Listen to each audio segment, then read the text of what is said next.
هذا ليس نقاش حول أي دين بعينه. يجب أن يكون هذا واضحا للجميع. هذا ليس نقاشا حول تمجيد أو التقليل من شأن أي دين. لذا إذا كان أي شخص يشاهد أو جاء إلى هنا متوقعا ذلك، فأود أن أؤكد لكم أنكم ستصابون بخيبة أمل فيما يتعلق بالإفراط في استخدام الرموز الدينية في هذا النقاش. هذان الشخصان اللذان يبدوان لكما جادين الآن هما شخصان طيبان التقينا لتناول الشاي مساء أمس. كان هناك الكثير من المزاح بينهما، بل كانت هناك صورة لهما وهما يتبادلان المجاملات.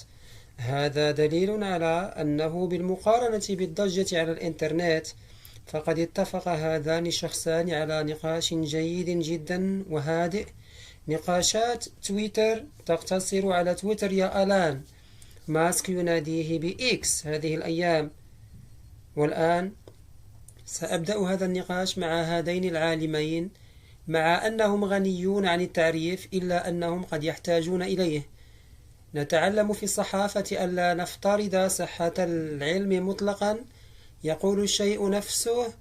المفتي شمال ندوي عالم دين إسلامي ومرب، وهو مؤسس مؤسسة فاهان في كالكتا، تخرج من دار العلوم نداة العلماء المرموقة في لكناو. ينشط في التدريس والعمل الفكري على وسائل التواصل الاجتماعي والمنتديات العامة. يدرس حاليا للحصول على درجة الدكتوراه من الجامعة الإسلامية العالمية في ماليزيا. والجميل في الأمر أنه إلى جانب دراسته يكتب أيضا مدونات سفر. شاهدنا المدونة التي التقطها أمام برجي بتروناس. جويد اختار معنا أيضا. جويد اختار شاعر وكاتب أغاني، يكتب أيضا نثرا، وقد كتب حوارات وأغاني لأفلام. إنه صريح في التعبير عن تفكيره العلمي أو إلحاده المعلن، ويتحدث عن عقلانيته. أيها السيدات والسادة، هل الله موجود؟ يحاول الجميع إيجاد إجابتهم الخاصة لهذا السؤال.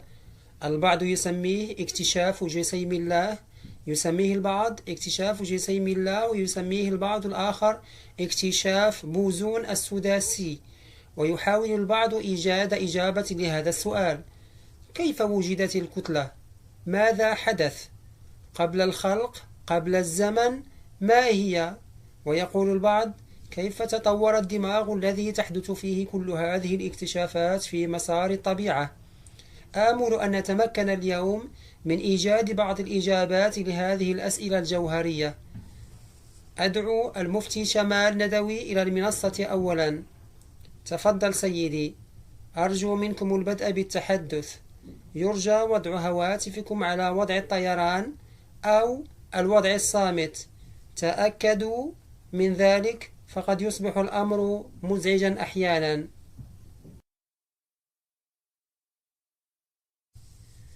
الحمد لله الذي خلق هذا الكون لغاية. السيد جاويد أختار المحترم، والسيد سراب دويفيدي، والجمهور الكريم، شكرا لكم جميعا على حضوركم اليوم في مناظرة اليوم. وبما أننا سنناقش موضوع وجود الله، فهذا موضوع قد تختلف المعايير المستخدمة في اتخاذ أي قرار بشأنه. لذا من المهم في بداية المناظرة أن نفهم أي معيار سيكون صحيحا وأي معيار سيكون خاطئا في موضوع اليوم.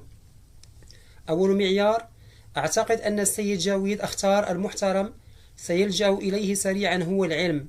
مع أن العلم لا يمكن أن يكون معيارا لإثبات وجود الله أو نفيه بشكل مباشر. لا يمكن أن يكون الواقع معيارا لإثبات وجود الله أو نفيه بشكل مباشر. ولماذا؟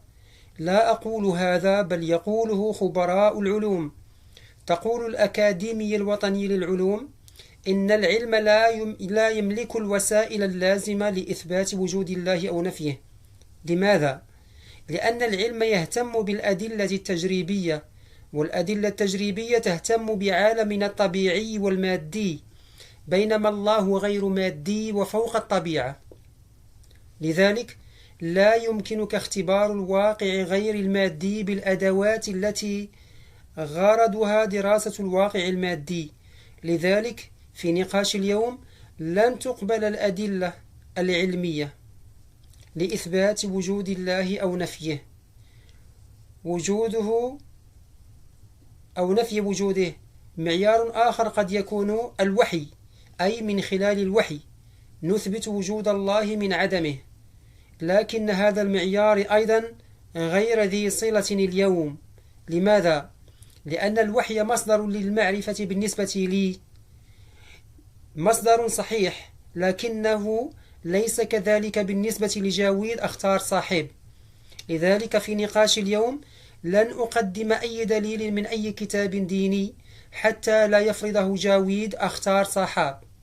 المعيار الثالث الذي يمكن أن أعتمد عليه هو الملاحظة. يا أخي، إذا قال أحدهم أرنا الله، إن كان موجودا فأرنا إياه، أو أعط دليلا تجريبيا على وجود الله.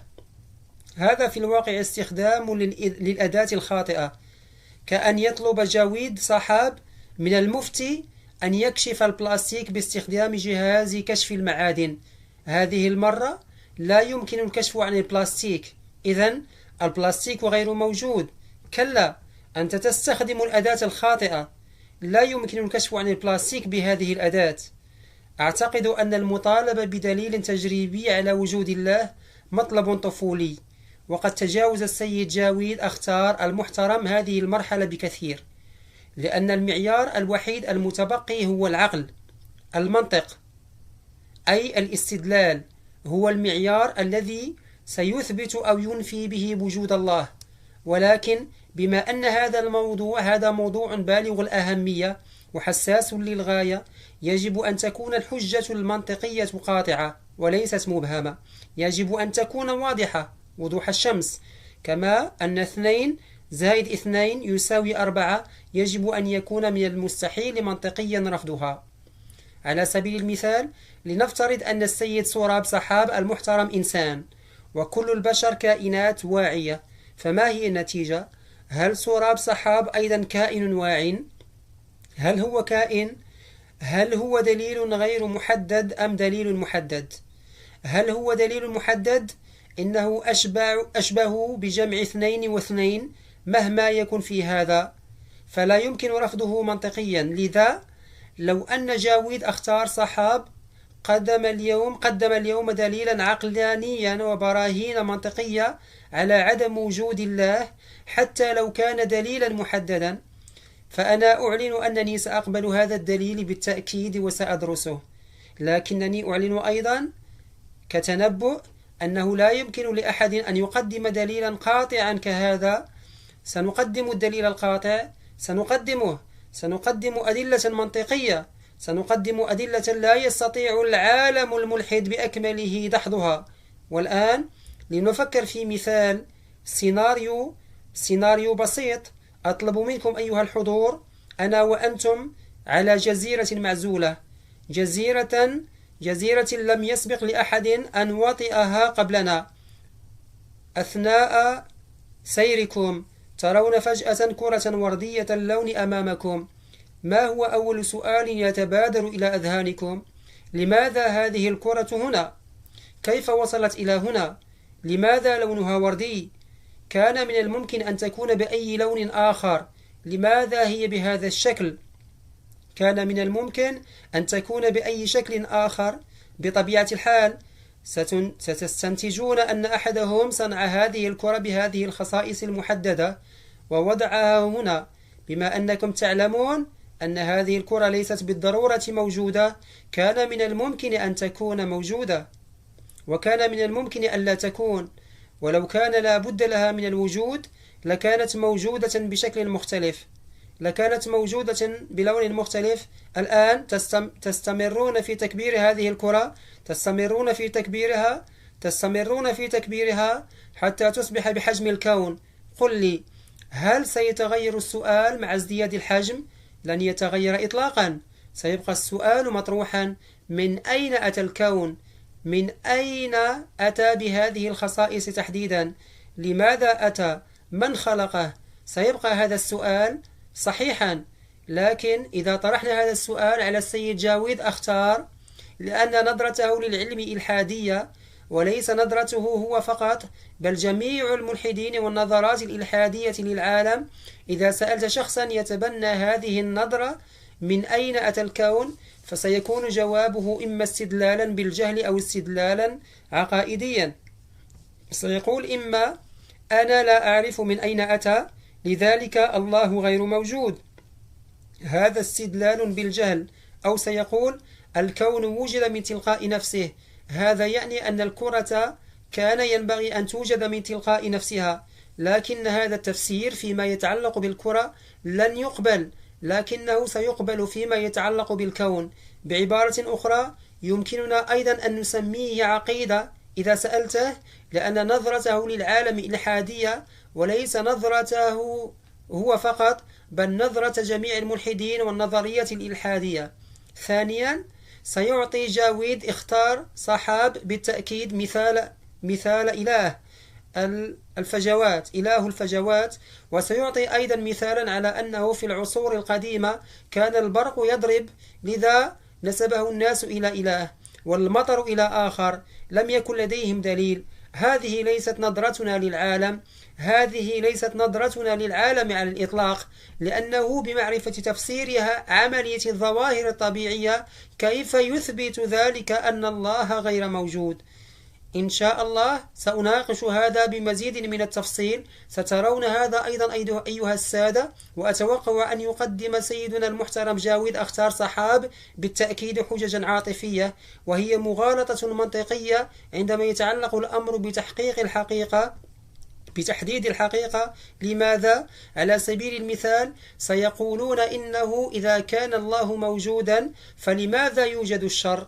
بينما أقول إن وجود الشر هو حجة من أجل وجود الله وليس ضده، لأنه إذا كان الله موجودا فنحن جميعا مسؤولون أمامه، وإذا كنا مسؤولين فإن المساءلة تتطلب وجود الشر، فبدونه لا يمكننا أن نكون مسؤولين، وإن لم نكن مسؤولين فسنسأل السيد جاويد أختار صحاب أن يشرح فلماذا توجد المعاناة في هذا العالم؟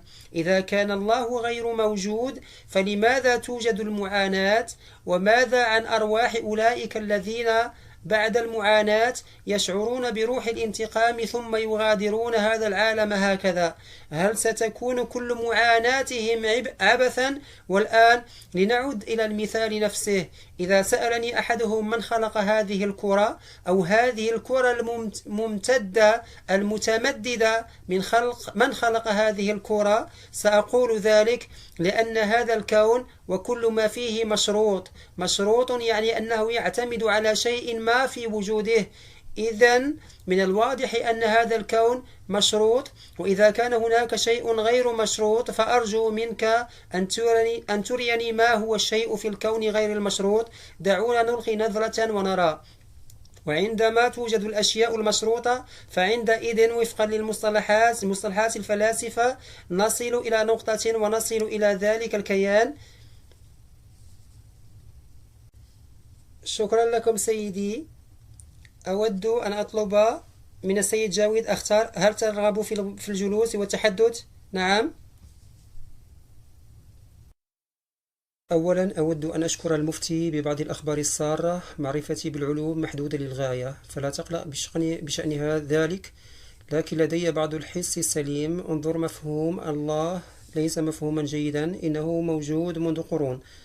قد يكون عمر الأديان 3000 عام أو ربما 4000 عام، لكن البشر موجودون منذ حوالي 10,000 عام في صورة الإنسان العاقل، وكان هناك دائما نوع من أنواع الدين. 1000 و 12,000 لم تكن هناك هذه الأديان للجهلاء، كانت هذه الأديان للمجتمع اليوناني الذي ولد فيه فلاسفة عظام. كانت هذه الأديان للمصريين الذين بنوا الأهرامات، هؤلاء هم الرومان الذين بنوا هندستهم المعمارية ومجلس شيوخهم، أي كان أساسهم الأول الديمقراطية محدودة. لكنها كانت ديمقراطية. لقد فعلوا هذا. إذا كان إلههم جوبيتر هو راع، كان إيمانهم به كإيمان أي متدين بإلهه اليوم. قبل وصول المسيحية إلى أوروبا كانت هناك ديانة تسمى الديانة الجرمانية، كان لها إله واحد، كان له زوجة وولدان وابنة. ثم عندما وصلت المسيحية إلى ألمانيا اختفى ذلك الإله وزوجته وعائلته بأكملها. لذا إذا نظرنا إلى التاريخ فإن الإله في معظمه من نسج الخيال، لم يكن موجودا أزليا يمكن وصف من آمنوا به بالجهل، لم يكونوا يعلمون شيئا. هذا غير صحيح. لقد كانوا أناسا أكفاء في زمانهم، وقد أنجزوا أعمالا عظيمة في زمانهم، كانوا فلاسفة وعلماء. ولكن أين ذهب دينهم؟ أين ذهب إلههم؟ إلى اليوم يؤمن به الناس في جميع أنحاء العالم. كيف تعرف ما سيحدث بعد سنوات عديدة؟ إذا نظرنا إلى أوروبا فالكنائس فارغة، إذا تتغير الأمور مع مرور الوقت. أما فيما يتعلق بالأديان فكل دين يطلب منه شيئا واحدا، والإيمان. ما هو الإيمان؟ ما الفرق بين الإيمان والاعتقاد؟ سيكون من الغرور الشديد أن يقول أحدهم: يا سيدي، إذا كان الله موجودا فأرني إياه. هذا واضح، أنا لم أرى القطب الشمالي لكني أؤمن بوجوده. لماذا أؤمن بذلك؟ لأنه إذا كانت الأرض كروية فلا بد أن يكون لها قمة، بل إن بعض الناس قد زاروا المكان. يقول للمنطق السليم إنه كذلك، هناك أدلة وشهود وعقل. إذا هذا ليس إيماني. فما الفرق بين الإيمان والاعتقاد؟ وماذا يطلبه الدين؟ كل دين يطلب منك الإيمان. الإيمان يعني أنه لا شهود ولا أدلة ولا منطق ولا برهان، لكنك تؤمن بشيء واحد، هذا هو الإيمان، وإلا لكان اعتقادا. لو كان هناك أي دليل شهود لكنت سميته اعتقادا. مثلا أنا أؤمن أن القطب الشمالي ليس إيماني. الإيمان يتجاوز كل هذه الشروط. إذن ما هو الغباء؟ إذا صدقت شيئا لا أساس له منطق، لا أساس له منطق ولا مبرر ولا دليل ولا شهود، ومع ذلك ما زلت أصدقه، فهذا غباء يا أخي. لو صدقت غدا أن إيلون ماسك أخي فسأكون سعيدا للغاية، سأشعر براحة كبيرة. لكن سيقول آخرون: يا أخي لماذا تصدق ذلك؟ ما دليلك يا أخي؟ إنه أمريكي وأنت هندي، إنه من عرق مختلف لم تقابله قط. يا سيدي انظر، هذا إيماني، لقد تحدثت عنه. جوهر الإيمان هو أنه لا يمكنك إثباته. إذا استطعت إثباته فإن الإيمان غير ضروري، حينها ستجادل. كيف يمكنك أن تجادل كما تشاء؟ في النهاية كل دين في العالم مبني على الإيمان، والإيمان يعني اعتقادا بلا دليل ولا شاهد ولا منطق. والآن أخبرني، لماذا تقول يا سيدي من خلق هذا الكون؟ الأمر المثير للدهشة هو أنك قلت إنك ذهبت إلى جزيرة ورأيت كرة، لم تذكر من خلق الجزيرة. لقد انبهرت بالكرة فقط، لم ننبهر بالجزيرة. الجزر وبالمثل، هذه جزر، والنجوم وهذه المجرات كل هذه جزر، ونحن مخلوقات نعتبرها أمرا مفروغا منه. لا نسأل كيف خلقتها. لم تسأل عن الجزيرة كيف ولدت، هل ولدت وفقا لخطة؟ لقد ولدت وفقا لخطة. هل ولدت أم كنت حيوانا منويا محظوظا التصق بشخص ما؟ كانت ولادتي عشوائية، والعدالة التي تسمونها عدالة لا علاقة لها بالطبيعة. ما تقولونه عن العدالة التي ستحقق يوما ما، العدالة مفهوم بشري، لا وجود للعدالة في الطبيعة. إذا إذا أكل أسد غزالا فلا يعاقب، إذا هبت عاصفة واقتلعت الأشجار الخضراء الوارفة فلا يوجد سجن للعواصف، لا وجود للعدالة في الطبيعة. لهذا نقول إن الطبيعة لا تحتاج إلى عدالة، كل الطبيعة سواء. الآن نقول: يا سيدي انظر إلى الطعام الذي أكلته، عيناي صنعته هكذا، لا يستحق العقاب. إنه النظام الذي يعمل الطبيعة بلا عدل. العدل مفهوم بشري، لذا من يقول لك إنه سينصفك فهو من صنع الإنسان، ليس طبيعيا، ليس سماويا. فكرة الطبيعة فكرة العدل يا أخي. نحن نلتقي الآن، عليك أن تقود على اليسار. ما هذا؟ هل هو كذلك؟ كل الحق، كل الخير، كل النزاهة هي قيادة على اليسار. ماذا سيحدث أيضا؟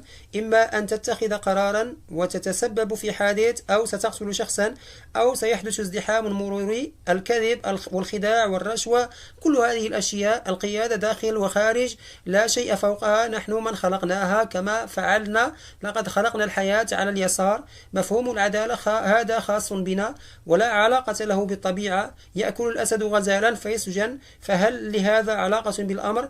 إذن تعدك أديان العالم بالعدالة، وهذا هو مفهومها. هذه إدارة. هذا المفهوم غير موجود في أي مكان آخر. يقول البعض إن الطبيعة هي الله، إذن لا عدالة في الطبيعة، وأنت تعدني بالعدالة بعد الموت. إذا نلتها سأكون سعيدا جدا، لكنني لا أستطيع تصديق ذلك، لأنني لا أستطيع تنمية الإيمان. حقيقة أن الأديان تتطلب الإيمان، هذا يعني أنها لا تملك مبررا. كان هذا جيدا. ثم الدين إن وجد يكون باعتدال، ويجب أن ينمي فيك صفات معينة. انظر له هذه الفائدة وتلك. الكحول يستخدم في الغالب في الأدوية، وقد أجرى استطلاع في أمريكا حول من يتمتع بطول العمر. من جهة كان هناك من لا يشربون الكحول إطلاقا، ومن جهة أخرى كان هناك من يشربون زجاجة كحول يوميا. أطول الأعمار هي لمن يشربون علبتين ويأكلون الطعام. لكننا نعتقد أن الكحول أمر جلل، وأنا أيضا أعتقد أنه سيء. لماذا؟ لأن هذا لا يحدث.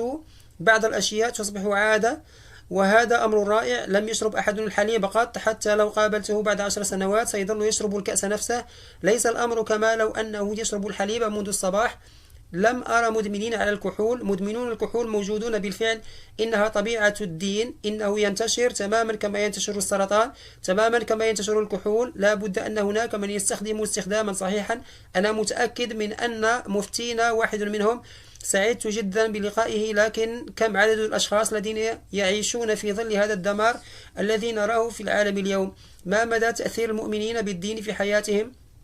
الدين لا يقول هذا، ربما لا يقوله، لكن عندما هكذا يتصرف الدين. قليل من الكحول ربما يكون أمرا جيدا، نعم، ولكن هناك ميل لشرب الكحول باعتدال. إذا كان لديك 2 أو 3 منهم فلن تضطر إلا إذا كانت هناك خلايا سرطانية في الجسم، فسيبقي الشخص على قيد الحياة. لكن هذين الخليتين أو 3 لم يبقوا، لقد كانوا يتكاثرون. زهد سحاب. انتهى الوقت، انتهى النقاش. حسنا، لم يكن لدي ما أضيفه. نعم، أدعو المفتي صحاب للجولة الأولى من الرد. جولة ردك. أولا لديك 6 دقائق.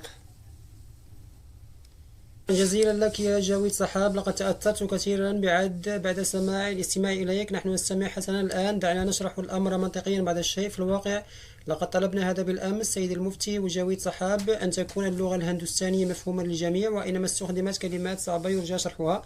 شكرا لك أولا يا جاويد المحترم. ذكر صحاب أن الله فان. لقد ظهرت العديد من الأديان واختفت، واعتبر بعضها كوكب مشتري إلها. أنا أصدق شخصا والبعض يصدق شخصا آخر. أقول من يعتبر شيئا عرضيا إلها فهو مخطئ، إنه ليس إلها على الإطلاق. نحن نحاول إثبات أن شيئا ما ضروري. تلك العلة الضرورية الأزلية، لسنا بصدد إثبات أي شيء آخر. الأمر الثاني الذي قاله هو الإيمان والاعتقاد. تعريف الإيمان قدمه لأول مرة، أو عفوا هو لم يقدمه لأول مرة. ريتشارد دوكنز هو من قدمه لأول مرة. أعرف مصدر هذا الكلام من الناحية الإعرابية. لا يمكنك التمييز بين الإيمان والاعتقاد بهذه الطريقة يا سيدي. الإيمان قد يكون صحيحا وقد يكون خاطئا. أي إيمان مدعوم بالمنطق والعقلانية والأدلة سيكون صحيحا، والإيمان الذي تتحدث عنه غير منطقي ولا يستند إلى أي دليل. إذا نحن متفقون، نحن لا نؤمن بهذا الإيمان، فهو لا يستند إلى أي منطق ولا دليل. نحن نؤمن بالإيمان الذي يستند إلى المنطق والأدلة. إذا قد يكون الاعتقاد صحيحا أو خاطئا، وقد يكون الإيمان صحيحا أو خاطئا. لذلك لن نناقش اليوم الفرق بين الإيمان والاعتقاد. سنناقش اليوم ما هي الحقيقة. هل الاعتقاد الصحيح هو الصواب أم الإيمان الصحيح هو الصواب؟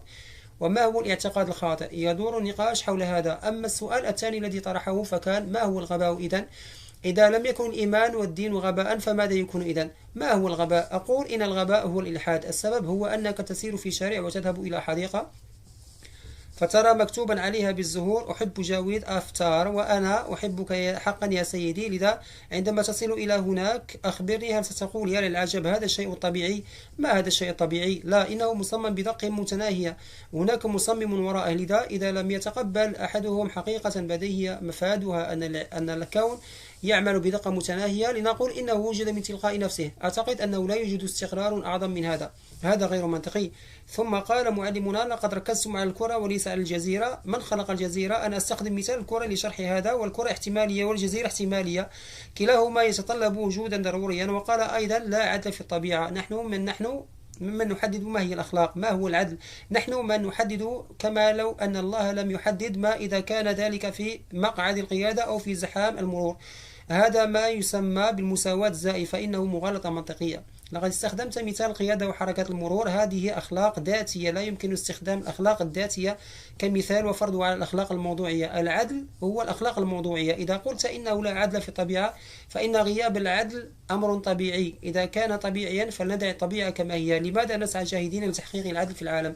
هذا غير منطقي، إنه غير عقلاني. لذلك هناك أشياء كثيرة شريرة أو جيدة موضوعيا، وأشياء كثيرة ذاتية. ما هو أخلاقي أو غير أخلاقي يحدد ذاتيا من خلال الإجماع الاجتماعي أو التفضيل الشخصي، لكن الأخلاق الموضوعية التي حققت العدالة والتي كررها مرارا هي موضوعية، إنها ليست ذاتية. إذا قلت إنها ذاتية فسؤالي لك هو: هل ستبرر الظلم إذا تم تبريره من خلال الإجماع الاجتماعي؟ الأمر الثاني الذي قاله هو قال إنه إذا شربت علبتين من الكحول فلن يبقى الأمر كما هو، بل سيزداد، وينطبق الشيء نفسه على الدين.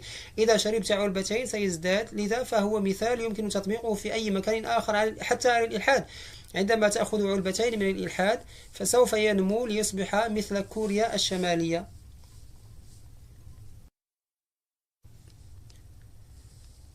أدعو السيد جاويد للرد على الجولة الأولى. أمامك 7 دقائق، تفضل بالإجابة.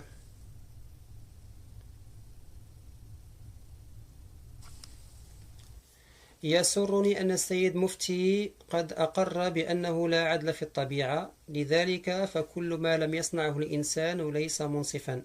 دعني أسألك سؤالا واحدا أرجو أن تتحقق منه. هذه الزهور الجميلة التي تراها في الحديقة كما ترى لا شيء منها طبيعي، جميع هذه الزهور ناتجة عن التهجين.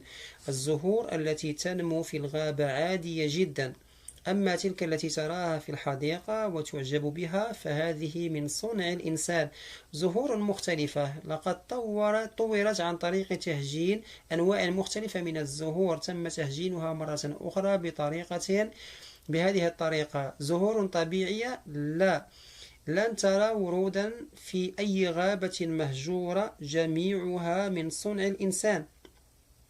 لقد فعل الإنسان الكثير. الأمر الآخر هو أنك لم تجب على إحدى نقاطي. ما يدفعني للشكوى هو ما هو الإيمان؟ ولماذا تطلب مني الإيمان؟ أنت منطقي، لديك كل المبررات، لديك كل الأدلة، فلماذا تطلب مني الإيمان؟ أنت تستسلم يا أخي ولا تسأل. لا يوجد دين يسمح بطرح الأسئلة. ينهاك جدك عن طرح الأسئلة. اجلس، لماذا تمنعني؟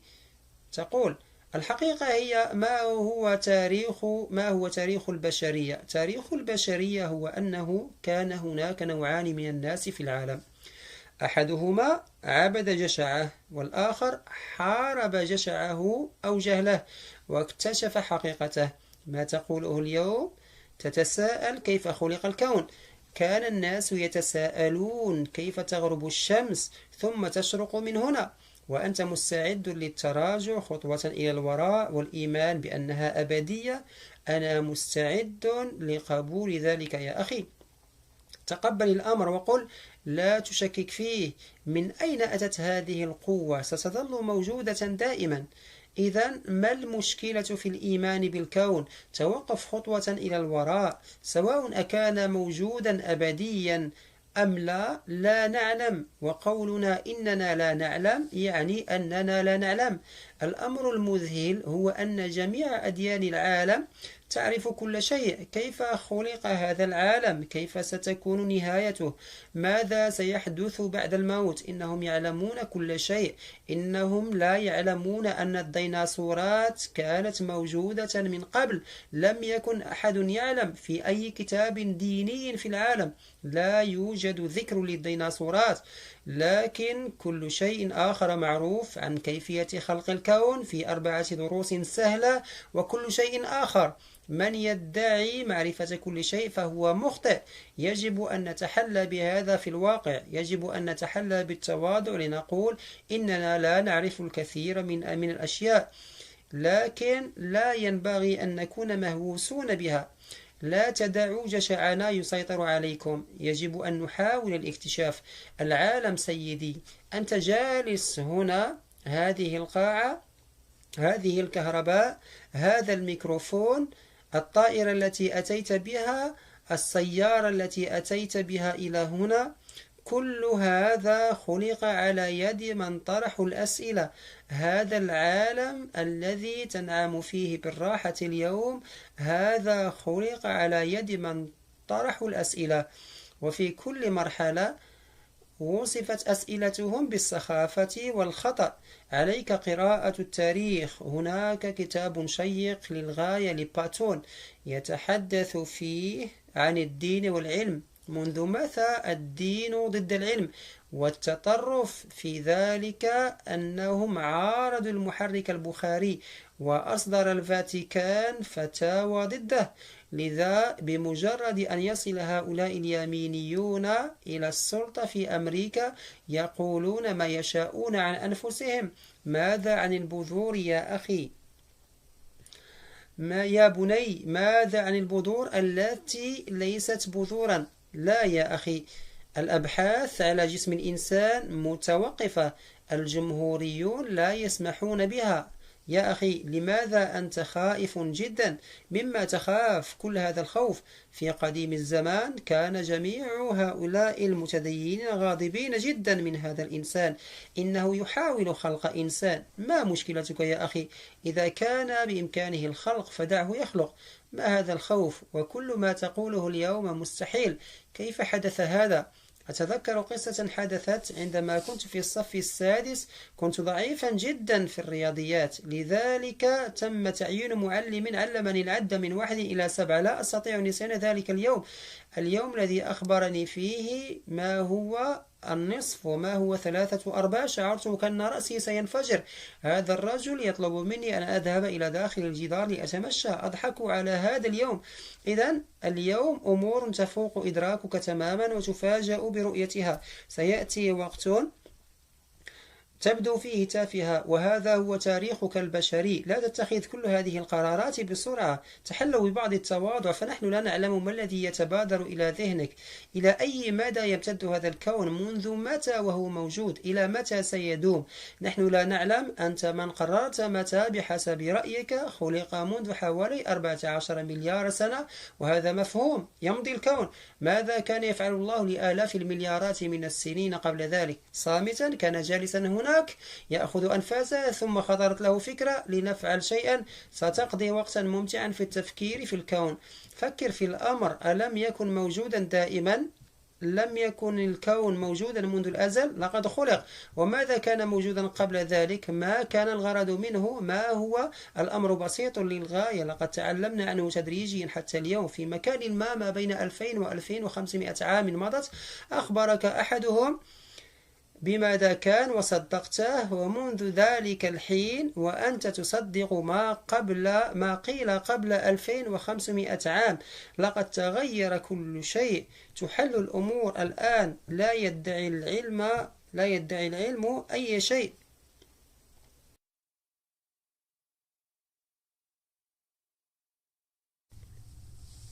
حسنا، أدعو المفتي صحاب للجولة الثانية من سلسلة المناظرات. أمامكم 7 دقائق أخرى. شكرا لك. لقد كرر السيد جاويد أختار معنى الإيمان مرارا وتكرارا. أخبرني معنى الإيمان. لقد شرحته. الإيمان قد يكون صوابا أو خطأ، واليوم لا نتحدث عن الإيمان. بل نتحدث عن الحقيقة وعن وجود الله. هل الله موجود؟ هذه الحقيقة تعني هل الله موجود أم لا؟ أي الحقيقتين صحيحة؟ الآن يمكنك تسميته إيمانا أو اعتقادا، لا شأن لي بذلك. بعد ذلك قلت يا أخي الدين يمنعنا من طرح الأسئلة. أقول إن من يمنع ذلك لا بد أنه يفعل ذلك، أنا لا أمنعه، بل يجب أن نتساءل، يجب أن نتساءل بالتساؤل، نتقدم، نتطور. ولهذا السبب جئت إلى هنا اليوم، لكننا لن نكتفي بالتساؤل عن الله. سيطرح عليك هذا السؤال، سيكون السؤال أيضا عن الإلحاد، لن يقتصر السؤال على الدين فقط، بل سيشمل الجميع. واليوم سأطرح هذا السؤال وأرجو أن تجيب عليه. حتى الآن لم تجيب على هذا الاحتمال. الحجة قلت لماذا لا نسمي الكون أبديا؟ هذا لأنه منطقيا من المستحيل أن يكون الكون أبديا. الكون شيء عرضي مقيد بالزمان والمكان، إنه مقيد بالزمان والمكان، أي شيء مقيد بالزمان والمكان لا بد أن يكون عرضيا. أي شيء عرضي لا بد أن تكون له بداية، لا بد أن تكون له بداية. أي شيء له بداية لا يمكن أن يكون أبديا، هذا أمر بديهي. قلت إنه لا يوجد كتاب ديني يذكر الديناصورات. للأسف لم أجد أي ذكر للديناصورات في أي كتاب رياضيات.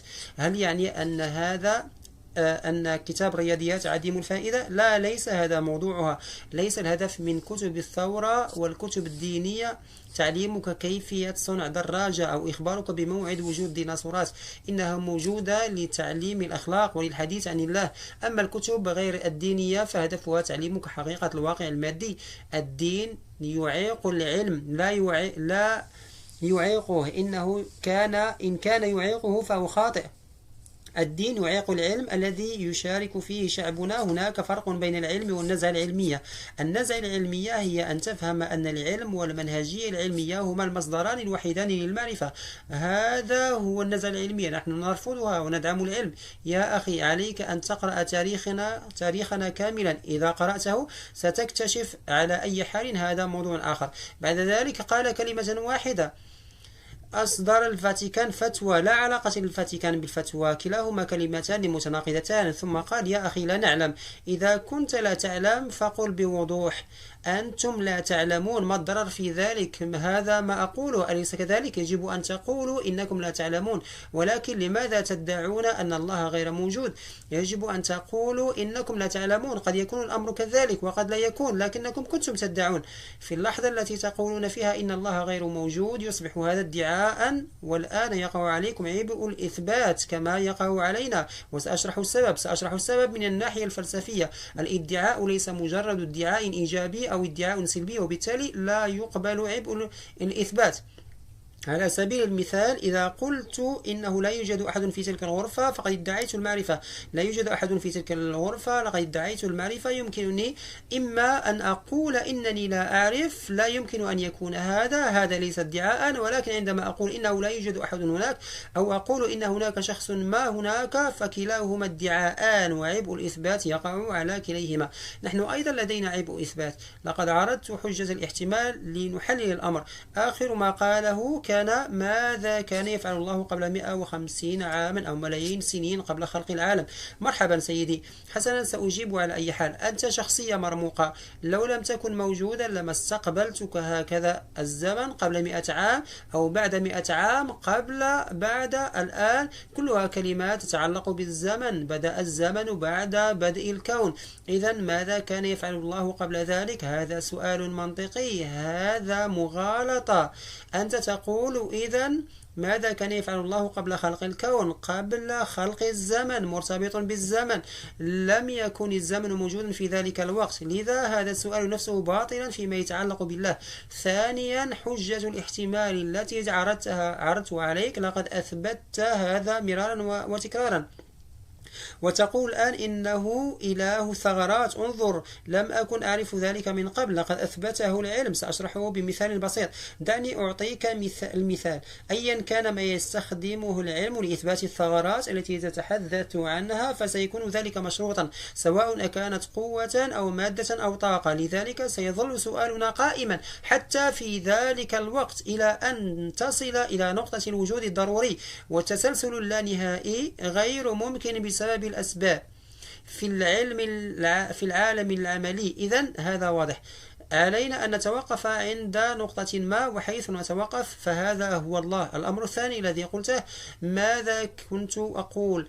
ما هي النقطة التي كنت أطرحها؟ ماذا؟ لا، بعد ذلك الآن نعم، حيث نتوقف فهذا هو الله. على أي حال لقد ذكرنا الزمن إله الفجوة عفوا، أو لنأخذ مثالا على ذلك، هناك سيارة، لاحظ رجل أن عجلات السيارة محكمة التركيب ومقودها في مكانه المناسب ومقاعدها مصممة بشكل رائع. ما أروع دقة عمل هذه السيارة. إذن لا بد أن أحدهم قد صنعها وقد فعل. ثم جاء جاويد صحاب وقال: سيدي افتح غطاء المحرك، هناك محرك بداخله، المحرك هو الذي يسير هذه السيارة، هذا مثبت، لم يصنع أحد هذه السيارة، هذا غير منطقي، هذا غير عقلاني، لقد أثبت هذا الخلل من خلال المحرك. لكن هل سيجعل ذلك صنع السيارة وصنعها مستحيلا؟ من الممكن أن ستختفي مسألة ذلك. لقد ملأت الفراغات بأمور طارئة مما وسع نطاق ملاحظتنا. الآن نفهم أكثر عن مدى تعقيد نظام هذه السيارة. كنا نفهم القليل سابقا، الآن ازداد التعقيد أكثر. الآن نفهم أن ازداد يقيننا بأن أحدهم لا بد أن يكون قد صنع هذه السيارة. هذا هو الحال مع الكون. سيركز العالم دائما على العالم المادي، وسيركز دائما على الأشياء المادية، لأن الأدلة التجريبية تتعلق بالعالم المادي. لا يمكنك أبدا إثبات الواقع الميتافيزيقي من خلال العلم. هذا استخدام للأداة الخاطئة. الأمر أشبه باستخدام جهاز كشف المعادن للكشف عن البلاستيك، وهو أمر خاطئ بالطبع. شكرا لك.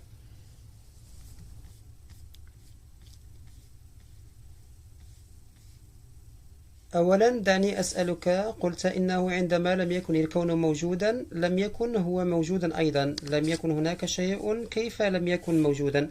الله موجود، الله موجود بالفعل.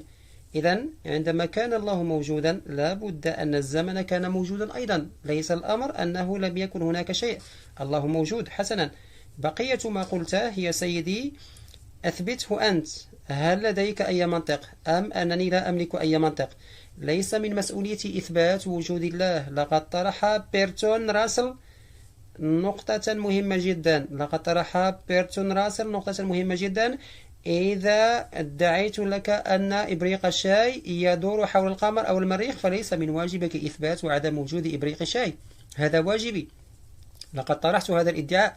يدعي المتدينون وجود الله، فلماذا علي إثبات عدم وجوده؟ ما لم تقنعني فلن أصدق. هذه مسؤوليتك أنت وليست مسؤوليتي. هناك بالفعل. ثانيا، الثغرات التي تتحدث عنها، كلما شكلت هذه الثغرات تحدي لأي دين، وعندما يظهر أمر كهذا تثور ضجة. هذا يحدث عندما تتحدى هذه الثغرات أي عقيدة. حاولت الأديان إيقاف كل هذه العلامات في أماكن مختلفة، لكن في أزمنة مختلفة. حاولت الأديان إيقافها. هذا الكتاب بعنوان الدين والعلم، لكن اقرأه بأسلوب أغاني الأطفال ستستمتع به. العلم هو تاريخ الدين وعلاقته بالعلم، هذه هي العلاقة برمتها. حسنا، لنفكر الآن في هذا الوجود الخارجي للدين، وهذا الإيمان بالله يحسن الإنسان. لذا افعل شيئا واحدا، خذ خريطة للعالم الهندي وحدد الأماكن التي ينتشر فيها الدين، سواء كان لاتينيا، أمريكيا، الشرق الأوسط، الشرق الأقصى، أو تلك المناطق في الهند حيث تسود المشاعر الدينية. احتفظ بخريطة منفصلة. الآن على الخريطة الثانية حدد الأماكن التي يوجد فيها الظلم والقمع وانتهاك حقوق المرأة والاستبداد والديكتاتورية. ستكون الخريطة هي نفسها. إذن أخبرني ما هي طريقة استخدامه. أخبرني عن طريقة استخدام الله. أنت تبيع دواء صغيرا في الشارع، أخبرني عن طريقة استخدامه أيضا. لم يستفد منه أحد. كل الدول والمجتمعات الفاسدة ترتكب كل فضائعها باسم الله، يفعلون الظلم ويفعلون الصواب. وما شأني أنا بذلك؟ ستعرف ذلك من خلال تجربتك، أليس كذلك؟ ربما رأيت زجاجة ويسكي، ربما رأيتها لونها أحمر، تبدو جميلة في ضوئها وهي مخفية. ما الضرر الذي تلحقه بأحد؟ استخدامها خاطئ، هذا هو السبب. أنت لا تحبها، استخدامها خاطئ، هذا المفهوم، استخدامها خاطئ وكان دائما خاطئا. انظر إلى تاريخ البشرية، انظر إلى اليوم، انظر إلى الهند، انظر إلى العالم، ماذا يحدث؟ كيف يستخدمه الناس؟ هل الناس منصفون؟ فقط أولئك الذين يؤمنون بآلهتهم. أي نوع من هم؟ إنهم ينصفون الناس، يصبحون أفضل. إذا ما فائدة هذا الدواء؟ حسنا، إذا كان مفيدا فسأتناوله، لا أرى أي فائدة منه، هذا رأيي. دعني أخبرك بشيء آخر، أحترم الشخص المتدين والصالح جدا، لأنني أعتقد أن من الصعب على المتدين أن يكون صالحا أكثر مني. يا أخي، لكل شيء حد، يمكنك الركض إلى هذا الحد، ولا يمكنك رفع هذا الوزن، ولا يمكنك الرؤية إلى هذا البعد، ولا يمكنك الرؤية إلى ذلك. وبالمثل يقول المنطق السليم إنه يجب أن يكون لديك قدر معين من الصلاح. الآن إذا ذهبت إلى مكان عبادتك صباحا وصليت، وعندما خرجت شعرت أنك قد فعلت عملا صالحا جدا، قد أنفقت قدرا كبيرا من خيرك، ولن ينفع هذا أحدا. إذا لم أذهب سأضطر لإطعام شخص ما، وسأضطر لمساعدة أرملة، كيف لي أن أستهلك قدري؟ أنت تستخدم كل قدرك. المتدينون ينفقونه على أمور تافهة للغاية، حتى بعد ذلك إذا بقي لديك قليل من الحياء. يا أخي، يا للعجب. أولا، يعجبني حقا احترام كلا العالمين للوقت وجلوسهم على كرسيهم لفترة طويلة، وغالبا ما ينهيان حججهما بل وخطاباتهما أحيانا قبل الموعد المحدد. انتهت الجولة الثانية من هذا النقاش. الآن دور الرد، الجولة الثانية، وبعدها سيكون هناك استجواب. كلا، انتهى نقاشك يا سيدي. تدرس قصة بانش بار مشوار في مناهج مدارسنا، كتبها بريم تشان جي. اطمئن، لن أدعك تفوت الجولة الثانية من الرد. مفتي شمال ناوي صحاب. في الحقيقة تكمن المشكلة الحقيقية في أن جاويد صحاب لا يملك مفهوما واضحا عن الله. قال إنه حتى لو كان الله موجودا في الكون فسيظل هناك زمن، وأن الكون نفسه الزمن جزء من الكون، ونحن نعتبر الله كائنا ضروريا. من الضروري أن يكون الله خارج الزمن لأنه خالق الزمن، فكيف يكون موجودا في الزمن عندما خلقه؟ وكيف يكون موجودا في المكان عندما خلقه؟ إذا كان مقيدا بالزمان والمكان فماذا خلق؟ لذلك فإن السؤال، لو كان الله موجودا لكان هناك زمن. كلا، على الإطلاق، نحن مقيدون بالزمن، لا الله. نحن ننتمي إلى العالم المادي، هذه هي الحقيقة الميتافيزيقية. الأمر الثاني هو أعطى مثال إبريق الشاي والعالم في الهواء، ولا أدري، ربما كان يقتبس من بيرتون راسل. على أي حال، هذه هي المشكلة. المشكلة هي أننا لا نستطيع التمييز بين الأشياء. هذا المثال الذي ذكرته هو من الخيال، وما أثبته هو الضرورة المنطقية. إذا حاولت أن تتخيل أي شيء، يمكنك أن تتخيل فيلا ورديا على كوكب المشتري أو وحيد قرن. ما الفرق الذي يحدثه ذلك في الكون؟ أجل، لا يمكنك إثبات الضرورة المنطقية من ذلك. أنا أتحدث عن السبب الأول، أنا أتحدث عن ذلك الكائن الضروري الذي بدونه يستحيل وجود هذا الكون. الأمر الثاني هو أن العلم يتحدى الدين، وهكذا. هذا ليس موضوعنا. لو ناقشت هذا الأمر لكان وقتي ضائعا. الدين، لأننا لا نناقشه. الدين يشكك في العلم، وخاصة أنا ونظرتنا للعالم على الأقل لا تتبع العلم ولا ترفضه، إنها تنتقد النزعة العلمية. لقد شرحت هذا سابقا. الأمر الثاني الذي قاله هو خذ خريطة للعالم لمنطقتين مختلفتين. سيدي، لقد قمت بهذا الواجب، وأخذت خريطة للشرق الأوسط وخريطة لأوروبا. هذه المنطقة المتدينة وهذه المنطقة الليبرالية والملحدة.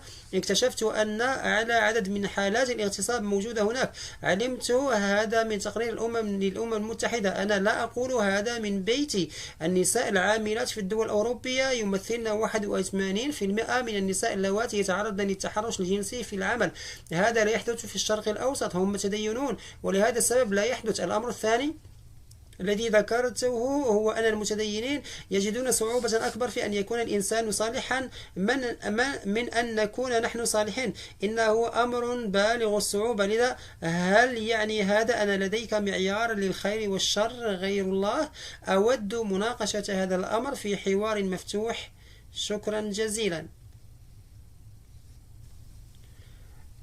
هذه الجولة الثانية من جلسة الاستماع التمهيدية. لديك 5 دقائق وبعدها سيبدأ الاستجواب. إذا أردت يمكنك الإجابة على الأسئلة التي طرحت في جلسة الاستماع التمهيدية أيضا. أجل انظر أولا وقبل كل شيء، هذا المثال ليس خاطئا، بل هو خاطئ. لقد سبق أن جردونا من سلاحنا. دعنا نقول فقط إن المشكلة لا يمكن حلها بالعقل، لا يمكن الوصول إليها بالمنطق، إنها مسألة ميتافيزيقية. كلمة ميتافيزيقي كلمة غريبة، لا أحد يفهم معناها الحقيقي، لذلك يبدو أنها شيء عظيم. مالا يا أخي، ما هو ميتافيزيقي؟ أخبرني. قف.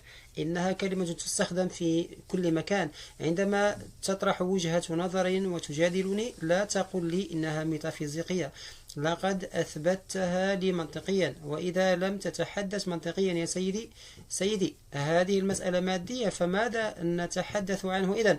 بأي لغة دار حديثنا؟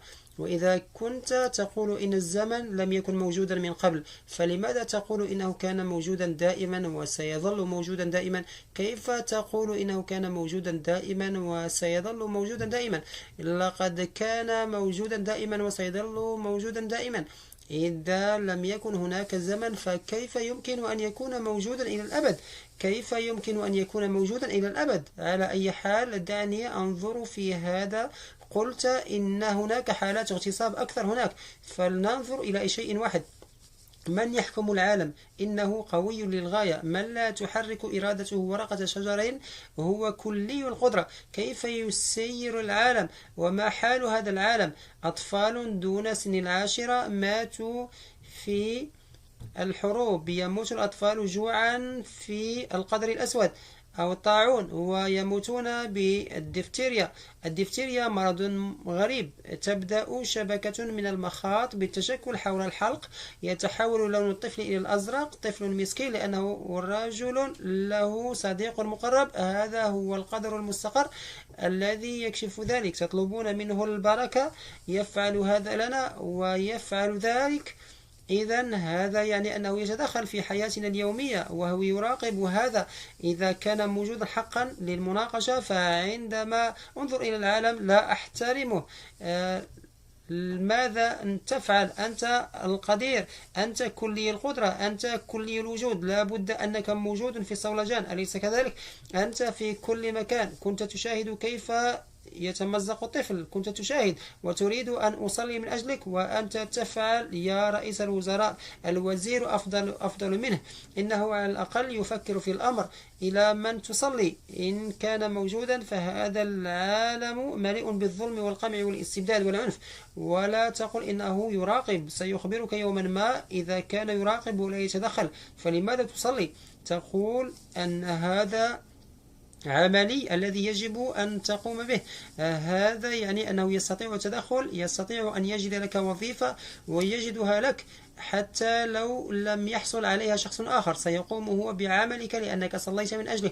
نعم، إذن عندما يستطيع أن يجد لك وظيفة، يستطيع أن يزوج ابنتك، بإمكانه أن يحصل لابنك على بطاقة خضراء. على الأقل كان سيمنع موت هؤلاء الأطفال، كان عليه أن يفعل شيئا.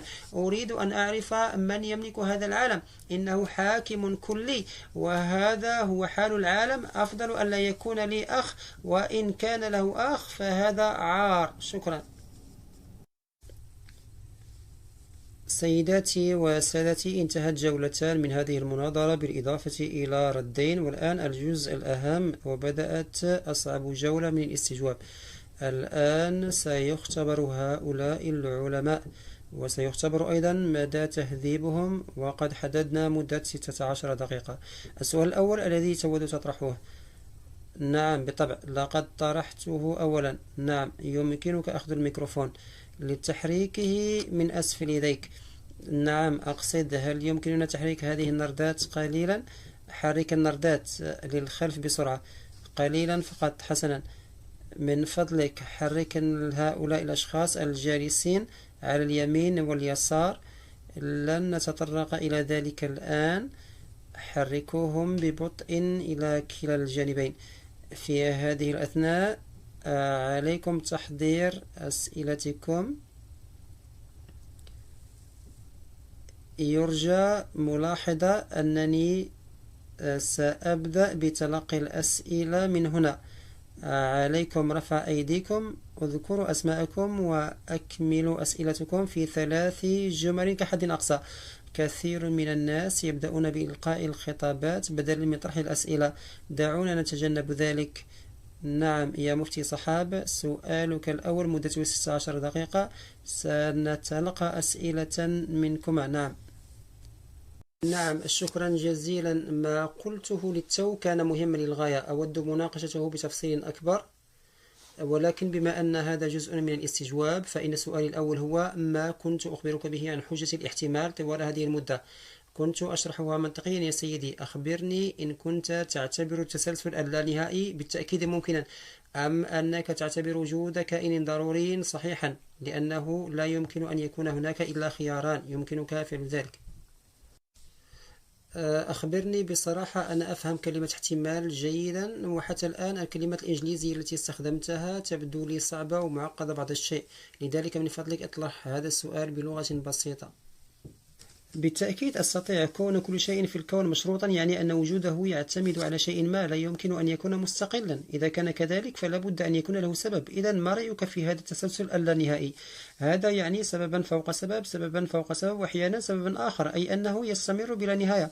لأنه لو كان الأمر كذلك لما وجدنا أبدا منطقيا. هذا من اختصاص المتفوق متقدم. إذا التسلسل اللانهائي غير ممكن، لذا سيتعين عليك التوقف عند هذه النقطة. أنت لا تتوقف، تقول إنه كان موجودا دائما منذ زمن لم يكن فيه زمن. أنت أين تتوقف؟ عند حدوثه الآن. أنت لا تقول ذلك. لماذا لا نستطيع أن نصدق أن الكون هو موجود؟ بل والكون المتعدد كان موجودا دائما، لقد خلق بواسطة شيء ما هنا. هناك ثقب أسود يجمعه ثم ينفجر ثم يتمدد. ليس لدينا أي مكانة على الإطلاق. نحن كبشر نعيش لمدة 50 أو 60 عاما على جسيم صغير في كون عمره ملايين المليارات من السنين، وقد ولدنا لسبب تافه جدا. لذا أن نفكر في سبب وجوده ولماذا هو موجود، من يدري؟ فكر فقط. إلى أين يتوسع هذا الكون المتسع؟ إلى أين يتجه ولماذا يتوسع؟ هو أي كون؟ الكون الذي أراه من خلال التلسكوب عمره مليار سنة، ليس لي أي علاقة به. مليار سنة تعني أنه إذا سافرت بسرعة 80 ألف ميل في الثانية فسأصل إلى هناك في 200 مليون سنة. ما الحاجة إلى هذا العالم؟ هذا الكون خلق للبشر أثمن المخلوقات. لذا لم أفهم كل هذا. لم يكن هناك شيء مميز لأفهمه فيه. هذه الفكرة المزعومة هي أن هذا الكون بأكمله، هذا العالم خلق للبشر. حسنا، كل هذا ينطبق على البشر بالتأكيد، لكن هذا لا يعني أنه إذا لم تعرف السبب وراء شيء ما فلا يوجد سبب. هذا ما يسمى لا أعرف، لكنها ليست مسؤوليتي. ماذا؟ لقد قلت شيئا، أثبت صحته. أنت تجيب على سؤال حجة الاحتمال. هل تود أن تسأل المفتي سؤالا؟ لأن هذا وقت استجواب.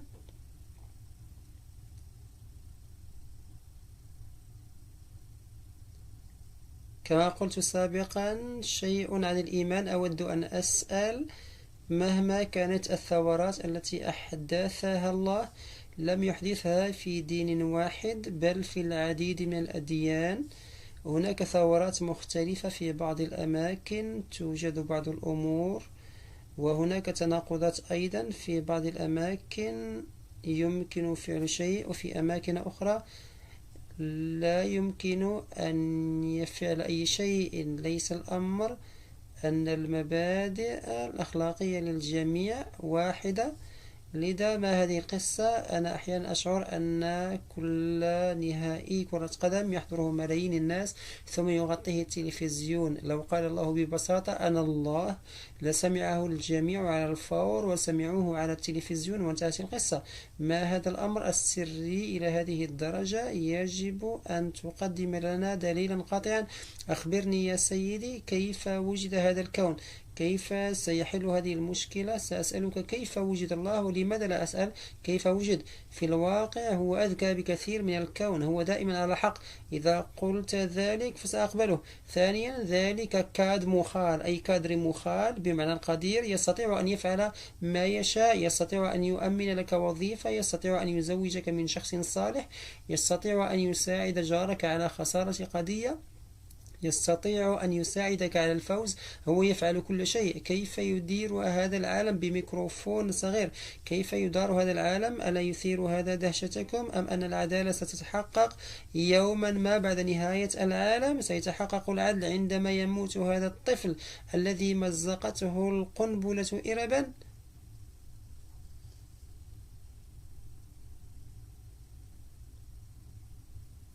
حسنا، علي أن أجيب الآن. نعم، لهذا السبب أتيت إليك.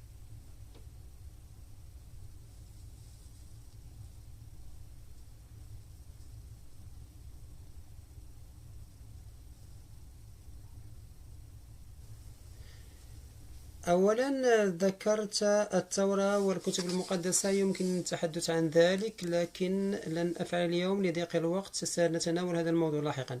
أنا مستعد للحديث عنه أيضا. نحن الآن نمهد للجولة الثانية، ألا يوجد الله؟ الجولة الثانية، بما أن نقاش اليوم يدور حول وجود الله، سأجيب على أسئلتك المتعلقة بهذا الموضوع وسأطرحها أنا أيضا. قلت إنك لم تثبت ذلك، بينما حجة الاحتمالية أساسية. هذا جدال. أخبرني ما معنى كلمة احتمالية؟ ماذا تقصد؟ احتمالية تعني أن كل كائن مرتبط بشيء، كل كائن أو شيء مرتبط بأي شيء في وجوده يحتاج إليه، يعتمد عليه. لذا من الواضح أن هناك سببا لذلك. هذه مسألة ذكاء. هذا ما تتحدث عنه بالمنطق. أنا أفعل الشيء نفسه. الأمر الثاني الذي قلته هو أنه يبعد عني مليارات السنين الضوئية. ما علاقة ذلك بالموضوع؟ إذن أعتقد أنه لا يجب أن تقول أنا أفكر هناك لأني ملحد.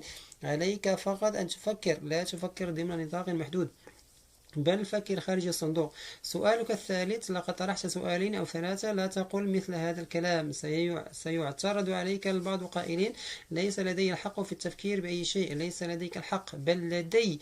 نعم، لقد طرحت سؤالا يتعلق بمشكلة الشر، وكررت كلمة واحدة مرارا وتكرارا. أنت تقول الله قادر على كل شيء.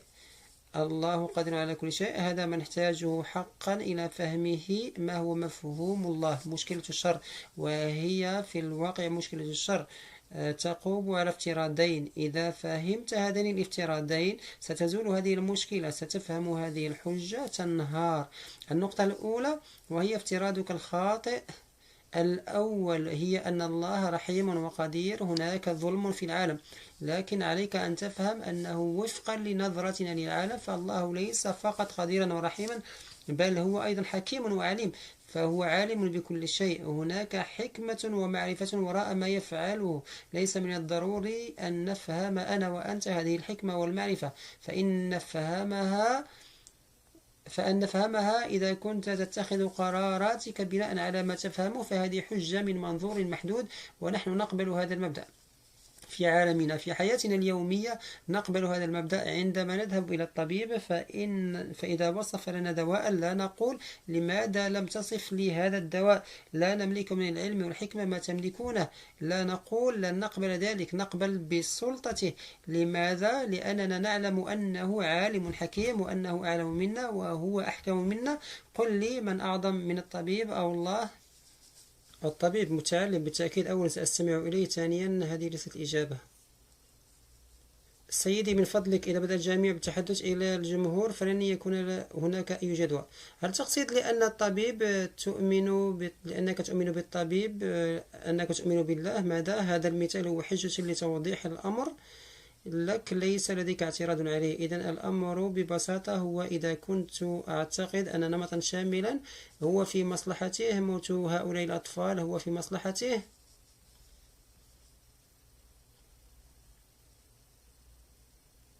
لم أكن أريد المصلحة، إنها ليست مصلحته. هذا ما يجب فهمه، يعني التجربة لم تستمع إليه جيدا بعد. قلت إن حجتك بأكملها مبنية على افتراضين خاطئين. لقد شرحت بالفعل أحد هذين الافتراضين الخاطئين لأفترض. الافتراض الخاطئ الثاني هو أنه لا يوجد سبب وجيه للشر في هذا العالم. لدينا أسباب كثيرة. لو لم يكن هناك شر في هذا العالم كيف ستعرف الخير؟ لو لم يكن هناك ظلم كيف ستفهم العدل؟ لو لم يكن هناك ظلام فكيف ستفهم الصواب؟ ممتاز، استمع جيدا، هناك المزيد. أعجبتني هذه النقطة يا سيدي، وهي أنه طالما لا يوجد اغتصاب فإن احترام المرأة. لم تسمع حتى إلى إجابة كاملة. طالما لا يقتل الأطفال فأنت تحترم براءتهم. لم تستمع حتى إلى إجابة كاملة. ما الأمر؟ هل أشرت إلى ذلك؟ لم تستمع حتى إلى الإجابة كاملة. كان عليك أن تستمع. استمع إلي. لقد أخبرتك بشيء واحد. الأمر الثاني هو أننا جئنا هذا العالم للاختبار. نحن نختبر، وكل شخص يختبر بطريقة مختلفة.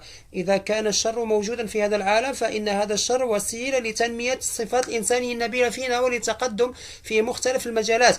وإذا لم يكن هناك شر فينا ولا في هذا العالم فإذا أخبرني ما معنى الاختبار؟ إذا أعطيت طلابي أسئلة اختياري من متعدد وكتبت الإجابات الصحيحة فقط وقلت انتهى اختباركم فهذا لا معنى له. إذا جئنا إلى هذا العالم الاختبار فمن الواضح أن الخير والشر موجودان.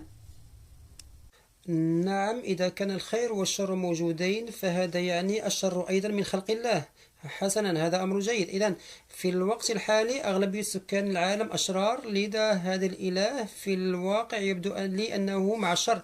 هو بالتأكيد في صف الأغلبية. عن ماذا نتحدث يا أخي؟ أي شخص نبيل سواء كان من عائلتك أو كنت الأكبر أو كنت تدير مؤسستك سيكون لك ندا لك لإثبات أن الآخرين صادقون. استمع إلي. هل هذه الحجة خاطئة؟ ما لم يكن هناك ند فلن يبدو الشخص النزيه صادقا. إذا كان الفاحص يعطي هذا الخيار الخاطئ لن يكون هناك شر حتى يبدو الشخص الصالح صالحا. إذا اختار الممتحن الخيار الخاطئ لم يصبح الممتحن شريرا. من يختار الخيار الخاطئ سيرسب. خلق الخالق الشر لكنه ليس شريرا. اسمعني يا سيدي، دعني أكمل. خلق الخالق الشر للاختبار، هو ليس شريرا. من يستخدمه سيكون شريرا. من يصنع السكين ليس مخطئا. من يسوء استخدام السكين هو المخطئ. كيف يساء استخدام مصطلح الاغتصاب؟ الاغتصاب هو نتيجة لإرادة الشخص الحرة. كان الميكروفون مغلقا الآن. استمعوا إلي إلى كيفية إساءة استخدام الاغتصاب. نعم، سأخبركم كيف. سأخبركم أن هناك طرق عديدة للشر في هذا العالم. إحدى هذه الطرق هي من خلال إرادة الشخص الحر. الآن إذا كان المغتصب يغتصب فليس ذلك خطأ الله، إنه يسيء استخدام إرادته الحرة. يجب أن يعاقب، ولهذا السبب خلقت جهنم. هذه الإرادة الحرة تشكل أيضا مشكلة كبيرة عندما تفعل شيئا سيئا أو عندما يحدث شيء سيء. يقال إن هذه حرية الإرادة. 7 مليارات إرادة حرة تتحرك على هذا الكوكب. 7 مليارات إرادة حرة. وإذا قتلني إنسان مستخدما إرادته الحرة هل أموت بمشيئة الله أم بسبب إرادته الحرة؟ هل موتي بيد الله أم بيد من يملك حرية الإرادة؟ الله خلق نظام حرية الإرادة، وشخص ما يسيء استخدام هذا النظام لقتلك. يستخدمه يقتلني. من المسؤول عن موتي؟ ذلك الشخص هو المسؤول. هذا الشخص يقول ذلك وسيعاقب. الآن نقرر بنفسك. إذا كان الله عفوا ليس الله. الله هو من يهب الحياة والله من يهب الموت. هذا خطأ، ليس خطأ على الإطلاق. هو من خلق نظام حرية الإرادة، هو من خلق نظام الحياة والموت. أنت تناقض نفسك. للتو قلت إن رجلا قتلك مستخدما حرية إرادته. في هذه الحالة منح حرية الإرادة، هو أساء استخدامها. 7 مليارات من أصحاب حرية الإرادة يتحركون على هذا الكوكب، وتريد أن أتأمل في الله فحسب. هل علي أن أعتني بهؤلاء 7 مليارات من ذوي الإرادات الحرة أم لا؟ هذا الدمار مستمر ويتزايد. بالتأكيد. إذا أخبرتني على سبيل المثال، إذا لم يكن هناك إله فكيف تعرف الشر؟ أي كيف يمكنك تعريف الشر بموضوعية دون وجود الله؟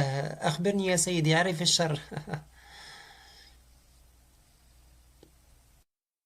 هناك انظر نوعان من الحيوانات في العالم، نوع يعيش وحيدا في البرية ونوع آخر يعيش في جماعات. أيا كان من ينتمي إلى الجماعة، سواء كانت مؤسستك أو ناديك أو حزبك السياسي أو وحدتك، سيتعين عليك وضع قواعد ذكية لها، وهذا يعني أن الناس هم من سيقررون. لقد قرر الشعب اغتصاب شخص ما، أمر مقبول، ستبررون ذلك؟ كلا، أساسكم هو أن الشعب من سيقرر. كلا كلا، هناك جماعات كهذه في جميع أنحاء العالم تبرر الاغتصاب في ظروف محمية. لن أخوض في التفاصيل، أنت تعلم ذلك بالفعل. ماذا فعل هؤلاء الداعشيون؟ ماذا فعلوا إذن؟ ليس لله علاقة بذلك، لا علاقة لله بالأمر. سيدي، سألت سؤالا بسيطا، كيف تعرف الشر؟ تفضل بالعودة. نعم، لا يمكنكم العيش معا إلا إذا وضعتم مبادئ تضمن احترام الحقوق الأساسية للجميع، وأن يحظى كل فرد ببعض الراحة. هذه هي الطريقة التي تعمل بها أي منظمة تضم أكثر من شخص. إذا ارتكبتم خطأ فسيكون هناك دمار وخسارة وخراب. لنأخذ منزلا فيه زوج وزوجة وأطفال وأم وأختان وأخ. الآن أنتم بحاجة إلى نظام للعيش معا، وأن تثقوا ببعضكم البعض، وأن تكون لديكم نفس التوقعات من بعضكم البعض، وأن تساعدوا بعضكم البعض. هذه هي الحياة.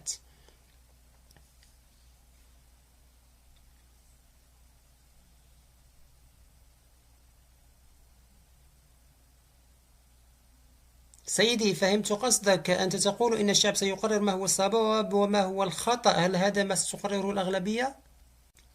ما هو الصواب وما هو الخطأ؟ بالتأكيد، إذا قالت الأغلبية أن الإبادة الجماعية كانت مبررة تماما كما فعلت الأغلبية مع ألمانيا النازية، ستبررونها حينها. بعد ذلك فقط، كم عدد الأشخاص على هذا الكوكب في ذلك الوقت الذين اعتقدوا أنها كانت صوابا؟ حسنا، أغلبية سكان الكوكب هم من قرروا وليس المجتمع. أغلبية سكان الكوكب يؤمنون بوجود الله. لماذا لا تؤمن أنت بذلك؟ هلا، هو الاستجواب المتقاطع. تنتهي الجولة هنا، ومن الرائع أنها مجزأة هكذا حتى لا يرتفع الزئبق وهو في طور الصعود. أجبني، أغلبية سكان الكوكب يؤمنون بإله دين آخر. لا، أنت تتحدث عن الأغلبية. أنت تقول اختار بين الخير والشر. الأغلبية ستفعل ما تفعله الأغلبية، أيا كان ما تفعله الأغلبية فسيكون صحيحا. هذا ما قررتموه أنتم. لنتبع البرنامج أخي، لقد وثقت بالناس الطيبين، لكن قررت الاعتدال. نعم، لديك 5 دقائق للمرافعة الختامية. بعد ذلك سنتلقى أسئلة من الجمهور بعد المرافعة الختامية لسيد جاويد. يبدأ الوقت. شكرا جزيلا. هنا هو هل الله موجود؟ لقد حضرت مستعدا جيدا لهذا الموضوع. كنت أظن أنني سأقدم العديد من الحجج، لكن الوقت كان ضيقا وكان جاويد صحاب يجادل ويناقش. اضطررت إلى مجاراته قليلا. لم أتمكن من تقديم حجة واحدة حول هل الله موجود. هناك العديد من الحجج وهناك حجج قاطعة، لكنه لم يناقش حجتي في جولة واحدة ورفضها، ولا حتى في جولة واحدة، ولا ستأتي حجتك الختامية الآن. تفضل، حجة الاحتمال يا سيدي. مهلا، لقد أخبرتك بها مرارا. كيف لي أن أشرح لك معنى الاحتمال؟ نعم، اشرحوا لبعضكم. فكيف لي أن أشرحه لك بسهولة؟ لا أفهم. يمكن التحدث عن الاحتمال باللغة الأردية. إنه نقطتك. آخر دقيقة من فضلك يا سيدتي. هل لي أن أتحدث؟ الأمر الثاني هو أنك لم تجب على هذا. ثانيا، لم تقدم أي حجة قاطعة حول عدم وجود الله. أنت تتحدث فقط عن الدين. لم يكن الدين موضوعنا اليوم حولت موضوعنا من الدين إلى داعش يا أخي. ما علاقتنا بهذا؟ نحن ندينهم، وما علاقة ذلك بالله؟ إذا ارتكب شخص ما خطأ، قتل شخصا أو اغتصب شخصا، فيجب معاقبته، وليس لديك أي أساس عقلاني مثيل الأخلاق. قلت أن الأغلبية المجتمع ستقرر الصواب. قلت إنك ستسمي هتلر، أليس كذلك؟ لا، أغلبية المجتمع لا على هذا الكوكب ستقرر الصواب. إذا أغلبية المجتمع على هذا الكوكب تؤمن بوجود الله. أنت تقول إن هذا ديني. هذا يعني أنك لا تملك أي أساس مثيل للأخلاق الموضوعية. إذا كان هناك أساس للأخلاق الموضوعية فهو لا إله إلا الله، لا إله إلا الله، لا إله إلا الله. شكرا. كانت هذه المرافعة الختامية للمفتي الشامي النجفي. والآن سيدي أنا من الرائع أن كلا الشخصين يشتكيان للمذيع ويقولان يا أخي على الأقل استمر في مدحي. الآن سأوجه كلامي إلى يا سيدي إليك سيدي جاويد. اختر لمدة 5 دقائق، حان الوقت، هذه مرافعتك الختامية، أعد ضبط الوقت. هناك أمور كثيرة. تعريف الله في أي دين في العالم هو أنه قدير، هو موجود، هو كذلك، هو فقط لطيف، يحبك وما إلى ذلك. عندما أنظر إلى العالم لا أرى أي قوة علي هنا تفعل شيئا من أجل ضعف البشر. تنفذ الدعاء، تنقذ الضعفاء وتنصر الظالمين وتدفع الظالمين. لم أرى واحدا، ليس في التاريخ. أولا إذا كان موجودا وهذا يشاهد المشهد فإن وجوده أو عدم وجوده سيان. ثانيا عندما تقول إن الكون احتمال، انظر إلى الكلمات التي تستخدمها. لو فعلت ذلك كيف يمكن أن يكون وتستسلم فورا قائلا إنه من الواضح أن خالقها لابد أن يكون أكثر تعقيدا من هذا ب10,000 مرة. ليس لديه أي اعتراض على وجودك، هو أزلي، لكن لقد كان موجودا بالفعل، جاء من الزمن بعد ذلك بكثير. أنت مستعد لتلقي كل هذا الذي ليس لديك دليل عليه، ليس لديك سبب. ما هو مدحك للأديان، للإيمان بالآلهة الذي ثبت خطأه باستمرار؟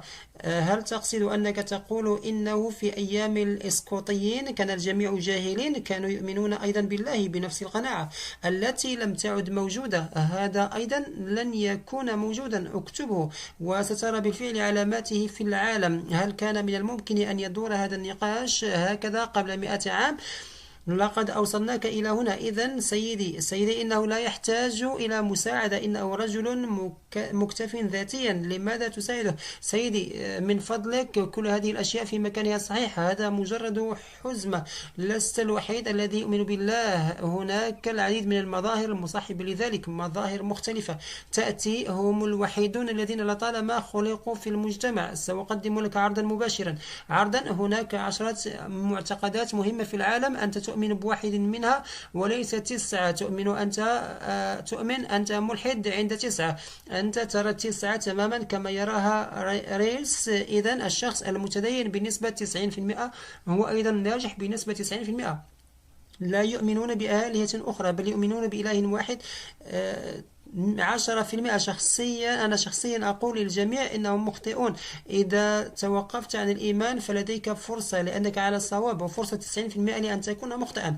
نصيحتي هي إذا توقف على الإيمان فهناك فرصة 50% لأن تكون على الصواب، وفرصة 50% ستربح 40%، إذن تصبح ناجحا.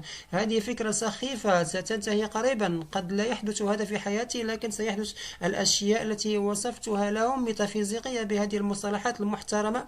هذه من أشخاص لم يكونوا على دراية لا بالفيزياء ولا بالميتافيزيقا، لقد نقلوها إليكم. نعم، شكرا جزيلا لكم، شكرا.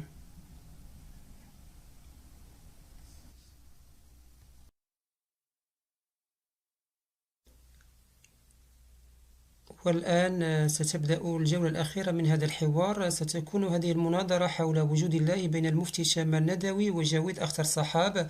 ارفعوا أيديكم، سأقرر من هنا. هل لدينا ميكروفون واحد فقط؟ يوجد ميكروفونان للجمهور، واحد من هنا وواحد من هناك. حسنا، أولا زميلتنا ماريا شاكي، تفضلي بطرح أسئلتك، لقد تدربت قليلا أمام الكاميرا.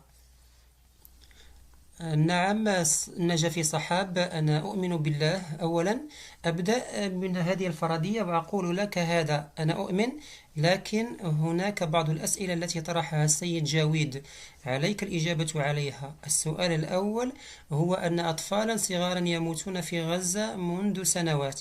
إذا كان الله رحيما بهم، وإذا كنا نؤمن بالله بأن الله قادر على كل شيء، فلماذا يموت هؤلاء الأطفال؟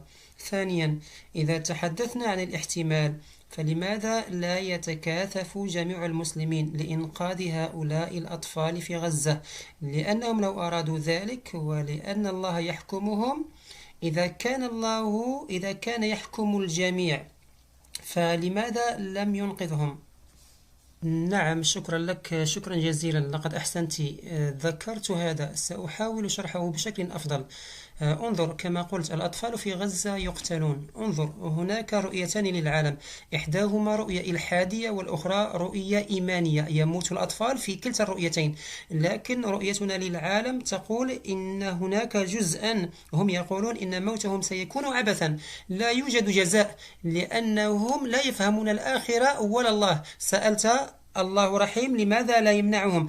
أنا أوضحت أن هناك اعتقادا خاطئا لدى الناس بأنهم يتصورون الله رحيما فقط وقادرا على كل شيء، فالله ليس له هاتان الصفتان فقط، بل له صفات كثيرة، منها الحكيم ومنها الحكيم العليم. فإذا كان في هذا العالم شخص ما يعاني والله لا يمنعه، فذلك لأن الإنسان منح حرية الاختيار. استمعوا جيدا، كذلك إذا كان الطبيب يعطي حقنة لطفل صغير وهو يعاني، فهذا صحيح من منظوره المحدود، هذا خطأ والطبيب مخطئ. لكن عندما ننظر إلى الصورة الأوسع فنحن لا نرى إلا جزءا صغيرا من الحقيقة. كل ما نراه هو مجزرة في غزة، لكن ما مقدار الحقيقة الكامنة وراء ذلك؟ هل لديهم مرجع؟ الله يعلم كل شيء، لذا لا يمكنك الحكم على الصورة الكاملة من خلال جزء صغير. هل لديك ما تضيفه؟ أنا أتحدث يا أخي، لقد قدمت تبريرا وجيها جدا، أرسله إلى رئيس وزراء إسرائيل، سيسعد به كثيرا. أعطيني تبريرا قائلا إذا لم يكن الله موجودا فلماذا يموت الأطفال؟ قل لي. إنهم يسألون هذا السؤال، إذا كنت لا تؤمن بوجود الله فكيف تفسر موت هؤلاء الأطفال؟ يا أخي، هذا العالم ظالم يرتكبه الأقوياء، إذن هذا عمل جيد في رأيك؟ الطبيعة مبنية على الظلم. مهلا يا أخي، أين تتحدث عن الطبيعة؟ إذن عندما كنت أتحدث عن البشر بدأت تتحدث عن الطبيعة. الاستجواب، نعم، لم أتمكن من الكلام. إذا سمحوا لي بالكلام فهذا شأن آخر. أخبرني، أنا لا أعرف شيئا. لا استجواب، دعني أتكلم. ما الأمر؟ المسألة هي أن المجتمع البشري لا يمكنه التعايش إلا إذا عاش بمحبة ووحدة واحترام متبادل. أي شيء آخر غير ممكن. لا يستطيع البشر العيش بمفردهم. هناك من يرتكبون أفعالا شنيعة لطالما كانت هذه الأفعال الشنيعة منتشرة عبر التاريخ، وهذا ما يحدث اليوم. ما يحدث سيء للغاية، إنه قسوة بالغة، إنه استبداد شديد.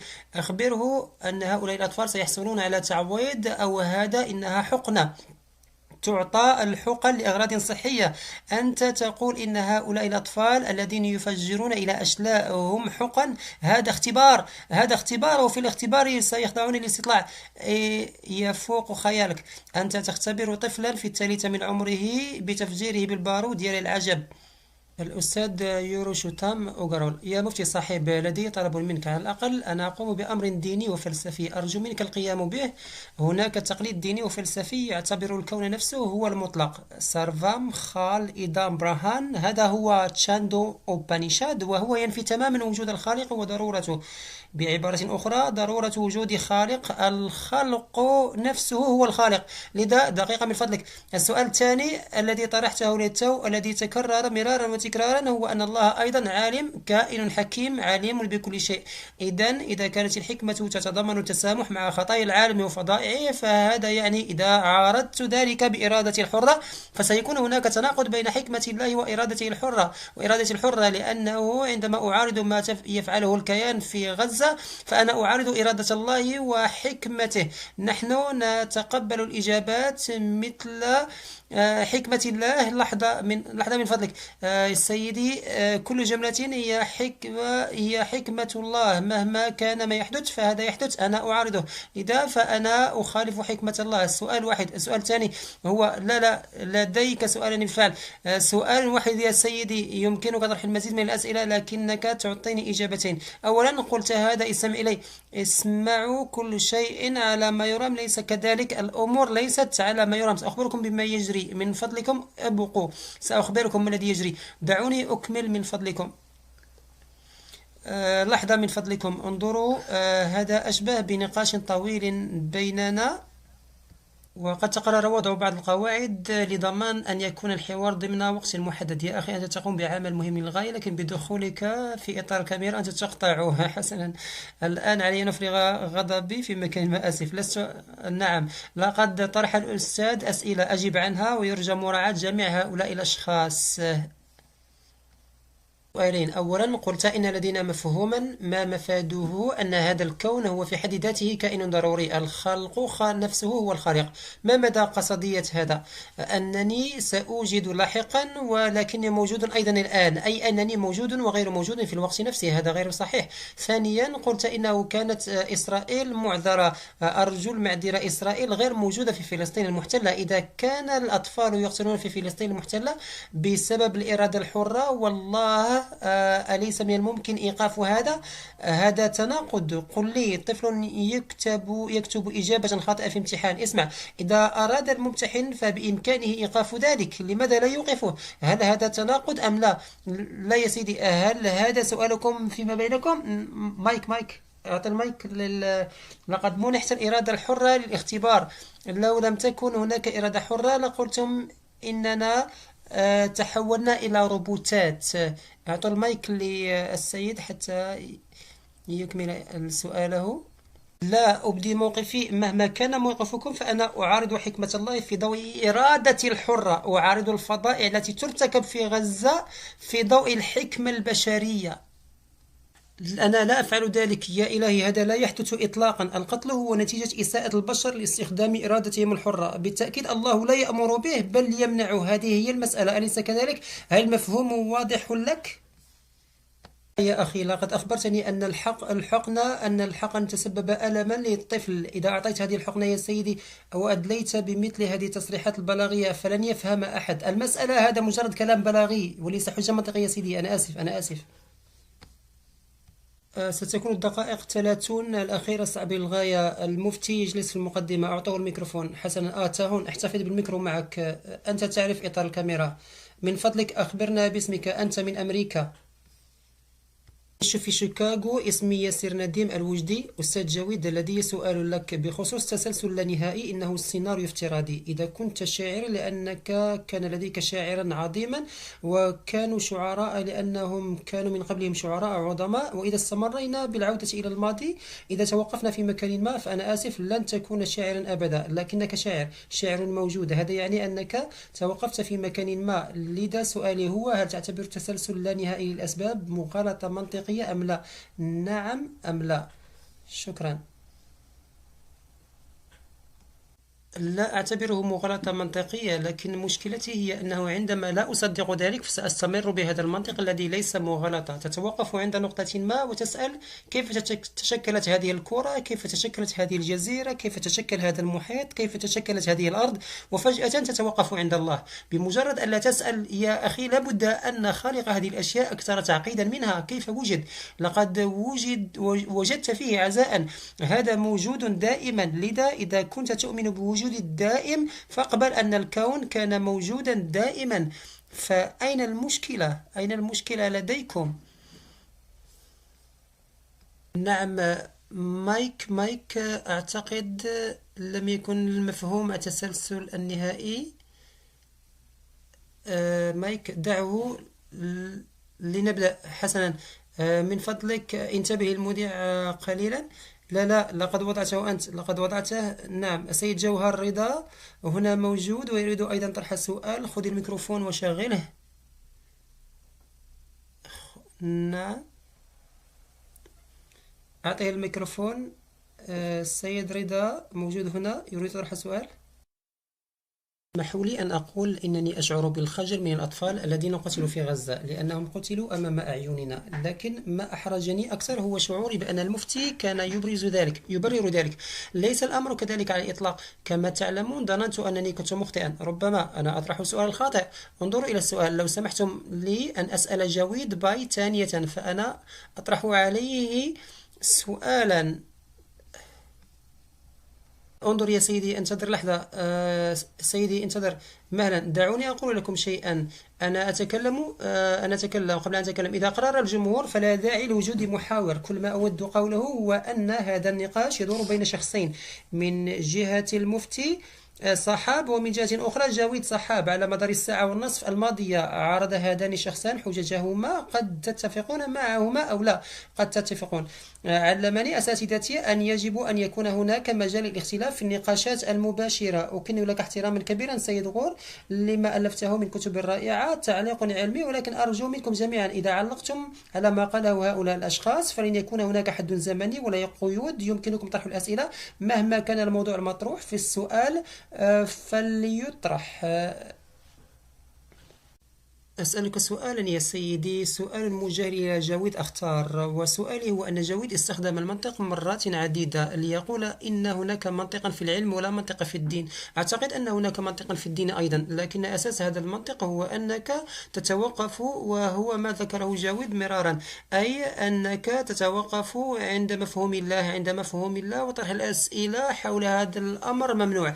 السؤال هو هل يوافق جاويد على أن منطق العلم مختلف عن منطق الدين؟ هذا ما أود طرحه. أخبرني من فضلك عن ذلك. شكرا.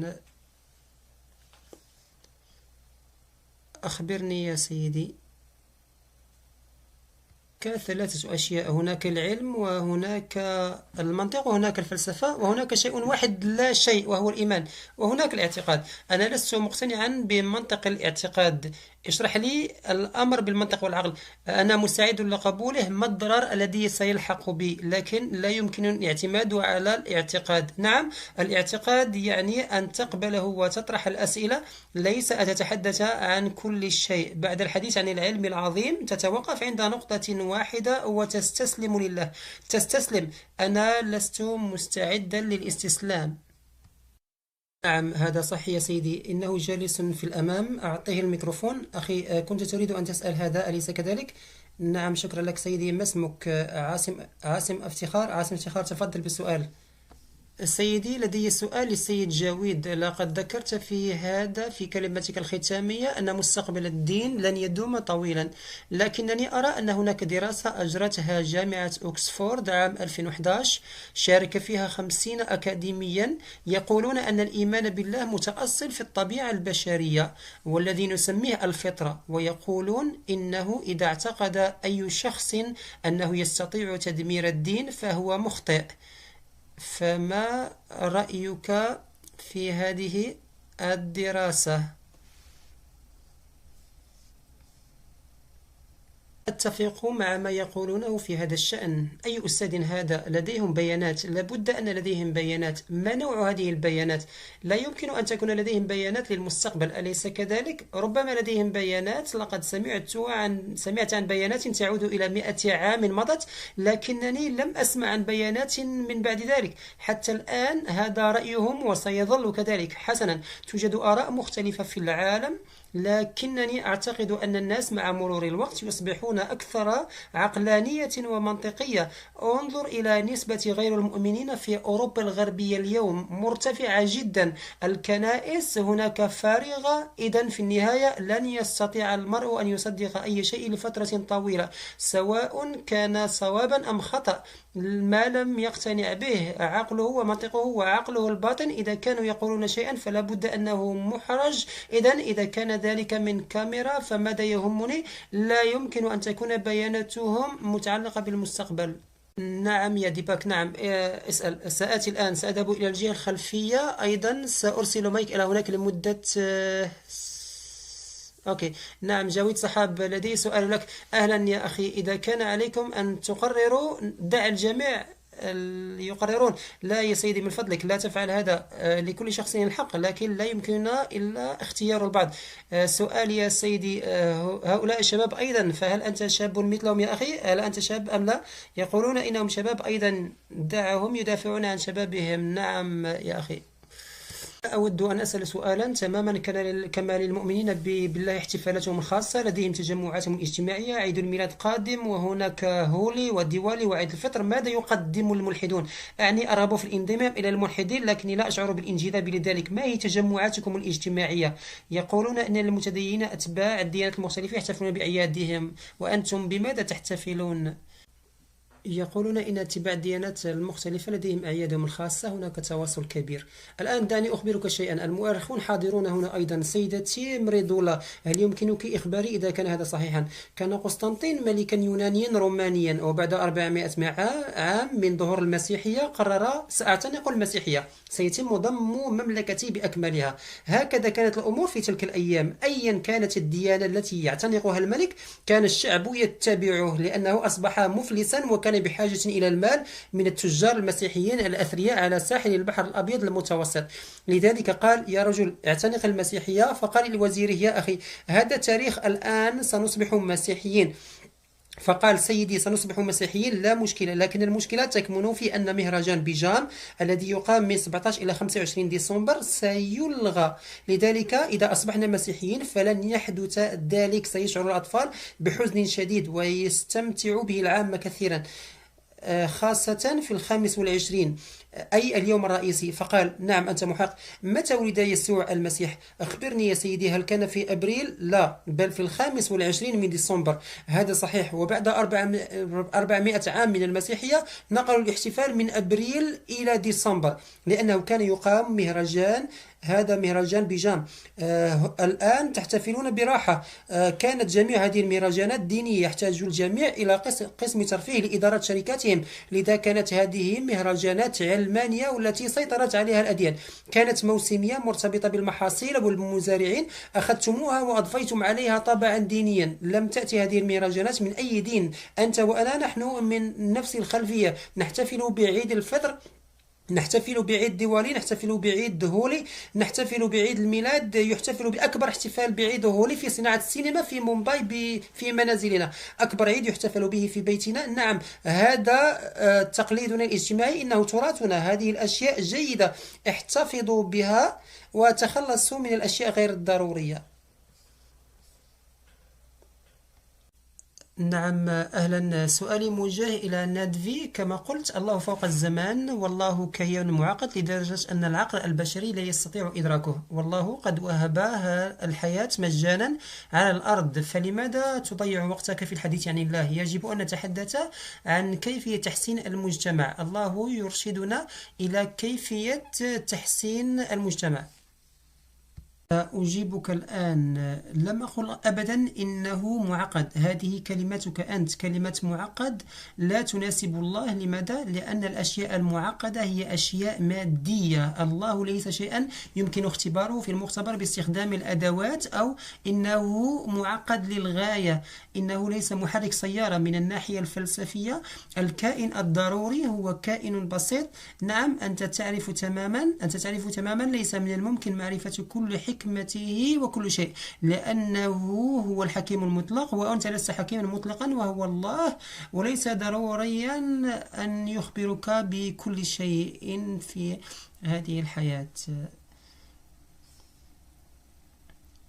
هذا سؤالي كان عندما يكون الله متعال أو فوق هذا العالم لدرجة أنه منح الأرض حرية الإرادة، فنحن جميعا البشر لدينا حرية الإرادة، ومهما كان ما يحدث في المجتمع فإن شعبنا هو من سيقرر.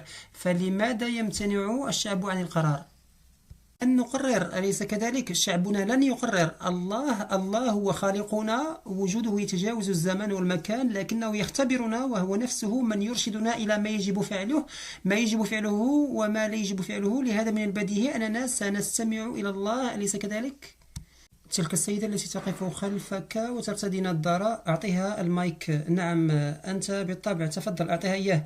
أنا ملتزم بالمواعيد وسأبذل قصارى جهدي. نعم، أخبريني باسمك سيدتي من فضلك. اسمي أورسولا، أنا طالبة جامعية في دلهي، جامعة دلهي، وأنا من اتحاد طلاب الهند. سؤالي للمفتي جي هو: ونحن جالسون في هذه الغرفة، في هذه القاعة، يمكننا أن نناقش فلسفيا أخلاقية الاغتصاب، لكن الحقيقة هي أن النساء يتعرضن للاغتصاب في حياتهن اليومية. يمكنك ذلك، لكن الحقيقة هي أن النساء يتعرضن للاغتصاب في حياتهن اليومية، ولا يمكننا الاكتفاء بالنظر إلى أرقام كهذه. فكم عدد النساء في هذه الدول التي تقول إن عدد الحالات فيها أقل والتي لديهن إمكانية رفع دعوى؟ كم عدد النساء التي يعملن في دول يتمتعن فيها بحرية العمل؟ هذه الحرية أصبحت متاحة في أوروبا، هذه القوانين أصبحت متاحة، لذا يمكننا التحدث عنها اليوم. قلت إننا نستطيع مناقشة هذا الأمر فلسفيا ونحن محبوسون في غرفة، لكن ما يحدث على أرض الواقع خاطئ جدا. أتفق، هناك خطأ جسيم حيث يحدث وعلينا إيقافه. ولماذا نوقفه؟ لماذا هو خطأ؟ لدينا أساس موضوعي لهذا، هم ليس لديهم أساس موضوعي. ما أحاول قوله هو أنه أينما يضطهد أي شخص، أينما تضطهد امرأة أو تسلب كرامتها أو تؤذى، وليس النساء فقط، إذا كان أي إنسان يضطهد فلنقف في وجهه. هذه الأخلاق من عند الله، وإلا فإن السيد جاويد يقول إن الأغلبية التي ستقرر، والأغلبية يمكن أن تتغير في أي وقت. هل توافقين على هذا؟ أنت مخطئ قليلا. إن كنت قصدت ذلك أو قلته بتلك الطريقة فأنا أتراجع عن كلامي. لم أقصد أبدا أنه إذا قررت الأغلبية فسيكون العالم أفضل. بالمناسبة أنت من قلت ذلك، أتفق معك. سنراجع الأمر لاحقا. دعني أوضح ذلك الأمر للحظة. الفكرة هو أننا جميعا نعرف في قرارة أنفسنا ما هو الخير وما هو الشر، نعرف ذلك جيدا. حتى من يرتكبون الشر يعرفون ما هو الخير وما هو الشر. هذا هو السؤال سيدي، من أين أتت هذه الأخلاق؟ الأخلاق تنبع من الرغبة في العيش معا. هذا يعني أن كل ما تقولونه أو تفعلونه أثناء عيشكم معا سيحدث. لا يمكنكم التحرر من القواعد إلا إذا كان لدى الناس أخلاق، وإلا فسيحدث ذلك فيما بينهم. كيف تعرف هذا؟ لقد رأينا أين انتهكت الأخلاق. دعنا نرى أين في العالم. يا أخي ستذهب لترى إن كان هناك خطأ.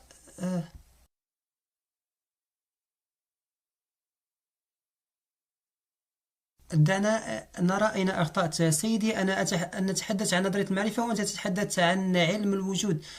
سأستضيف بعض الأشخاص لتناول الشاي ويمكنك استجوابهم هنا. أنتم الآن تتعدون على حق الجمهور. هؤلاء الإخوة نعم سيأتون إلى هنا. نعم سيدي، سيأتون إلى هنا. حسنا سيدي. اسمي لخور رحمن مهمان، أنا طالب في جامعة عليكرة الإسلامية، وعلى حد علمي سيدي أنت أيضا خريج جامعة عليكرة الجامعة الإسلامية. أنا أيضا جزء من هذا الفكر. سيدي، يسعدني جدا أن أعرف أنني سأقابلك. سؤالي سيدي هو أن رأي السيد علي رحمة كان أن وجود الله يجب البحث عنه في حدود العقل بدلا من إنكاره تماما. سيدي، كيف تعرفه أنت؟ وإلا فعليك أن تخبره. السؤال هو هل تثبت وجود الله؟ لقد أنكرته، لذلك سؤالي هو لحظة. قال السيد هذا، قال إنه لا يمكنك إثبات وجود الله بالعقل. قال الشيء نفسه يا أخي، إنه يستطيع فعلها وقد تم ذلك اليوم. إيجاده أو إثباته لا علاقة له بالذكاء. اسمع السؤال جيدا. لا يمكن فعل ذلك بالذكاء. هذا ما قاله، أليس كذلك؟ أنت يمكن فعل ذلك بالذكاء، هذا ما يقوله يا أخي. ربما تقول لي شيئا آخر. انظر إلى السيد يا شباب. هذه جامعة رائعة حقا يا أخي. أعطني الميكروفون، استمع إلي. قل هل يشاهدها الملايين؟ أعطني الميكروفون. حسنا، سأعطيك الميكروفون. انتظر سيدي. سؤالي هو كان لدى السيد رحمة رأي مفاده أن وجود الله ينبغي البحث عنه في حدود العقل لا إنكاره تماما. هذا هو مفهومه. لكن سؤالي هو كيف تعرف هذا المفهوم؟ كيف تشرحه؟ أريد أن أعرف منك أنك خريج جامعة عليكرة الإسلامية. أريد أن أعرف منك مع مراعاة حدود العقل. بحثت عنه كثيرا في قرارة نفسي. بحثت كثيرا عنه ولم أجده. نعم، ضع هذا الميكروفون هناك، أعطيه له. نعم سيدي، اسأل بسرعة، لدي 5 دقائق فقط، سينتهي الأمر خلال 5 دقائق. نعم، بسم الله الرحمن الرحيم. السلام عليكم ورحمة الله وبركاته سيدي المفتي. وسؤالي، نعم، سؤالي إلى جاويد أختار. أخي، هل تسألني أنا؟ نعم، اسمي فيص. اسأل فيص. سؤالي هو أن الملحدين يستخدمون حجة مشكلة الشر الآن ضد المسلمين، صحيح؟ هناك الكثير في الشر في هذا العالم وضد المسلمين، هنا ضد المؤمنين. شكرا لتصحيحي يا أخي المحاور. نعم، أرجو تصحيح قليلا. نعم، باختصار الحجة هي أن الشر موضوع موجود بكثرة في هذا العالم، وإذا كان هناك إله خير مطلق فسيوقفه، لماذا لا يفعل؟ لكن هناك افتراض ضمني في هذا السؤال، أن الشر موجود في هذا العالم الآن. كيف يمكننا إثبات وجود الشر في هذا العالم من الناحية الوجودية؟ لا أريد أن أشرح ذلك من الناحية الوجودية، أنا أفهم يا سيدي. سأدعو يجيب. سؤالي جيد. نعم، دعونا نلقي نظرة سريعة على الإلحاد. بحسب الإلحاد كل شيء، نعم، كل شيء خلق عشوائيا، كل شيء عبارة عن ذرات وجزيئات. الفرق الوحيد بين الحجر وبينه هو أننا مجرد إعادة ترتيب مختلفة للذرات والجزيئات. الآن شخص يقطع حجرا إلى نصفين بالسيف، هل هو الحجر أم أنا؟ بحسب الإلحاد كلاهما سواء، لا وجود للخير والشر وفقا للإلحاد. حسنا، سؤال فايز هو أنه حتى لو حاولت لما طرحت علي سؤالا خاطئا كان بإمكانك ذلك. هناك كائن حي وهناك الكائن الحي، وهذا الكائن الحي لديه مشاعر، بمعنى أن الكائن الحي يستطيع السمع والرؤية والتذوق والشعور. إذا هذه الصفة التي دخلت في هذه الفقاعة موجودة في الحيوانات والبشر. إذا تأدى فإنه يمتلك تلك الحساسية لذا سيتألم. الحجر ليس لديه تلك الحساسية. إذا ما هذا السؤال؟ إذا قطع الحجر فهو لا يشعر بالألم، فلماذا ستشعر أنت بالألم إذا قطعت؟ نعم يا أخي، اجلس. تلي السؤال. نعم، جويد أكبر. يا أخي، لقد نسيت من مفتي الصحاب تماما وتريدونني أنا فقط. هيا أخبرني يا أخي. كيف يمكن أن يكون الله موجودا عندما يموت الأطفال في غزة؟ أليس كذلك؟ سألت كيف يمكن أن يكون الله موجودا عندما يموت الأطفال في غزة، وذكرت أيضا انتشار الإلحاد في أوروبا، لكن الأحداث نفسها تدفع العديد من الملحدين وغير المؤمنين إلى الإيمان. كيف تفسر هذا التناقض؟ المعاناة تبعد البعض عن الله بينما تقرب آخرين من الإيمان. دعني أخبرك أن العالم ليس مثاليا، هناك عيوب في كل مكان يا بني. انتظر لحظة، ستقول انظر هناك عيوب ونقاط الضعف ونقائص في كل مكان، لكن إذا نظرت بصدق أين يكون العالم أكثر عرضة للخطر؟ أين يتمتع المواطن العادي بحقوق؟ يمكنه أن يتكلم، يمكنه أن يتصرف كيف يشاء، يمكنه أن يبدي رأيه كما يشاء، يمكنه أن ينتقد الحكومة، يمكنه أن ينتقد أصحاب السلطة، يمكنه أن ينتقد الرأسماليين. ستجد هذا في الدول الإسكندنافية، سيجده في أوروبا الغربية. أنا لا أقول إنها مثالية على الإطلاق، هناك الكثير من العيوب، هناك أيضا لا أحد معصوم من الخطأ، لكن انظروا إلى دول مثل أمريكا اللاتينية والخليج، ستجدون هناك بالتأكيد أن الاغتصاب لا يحدث.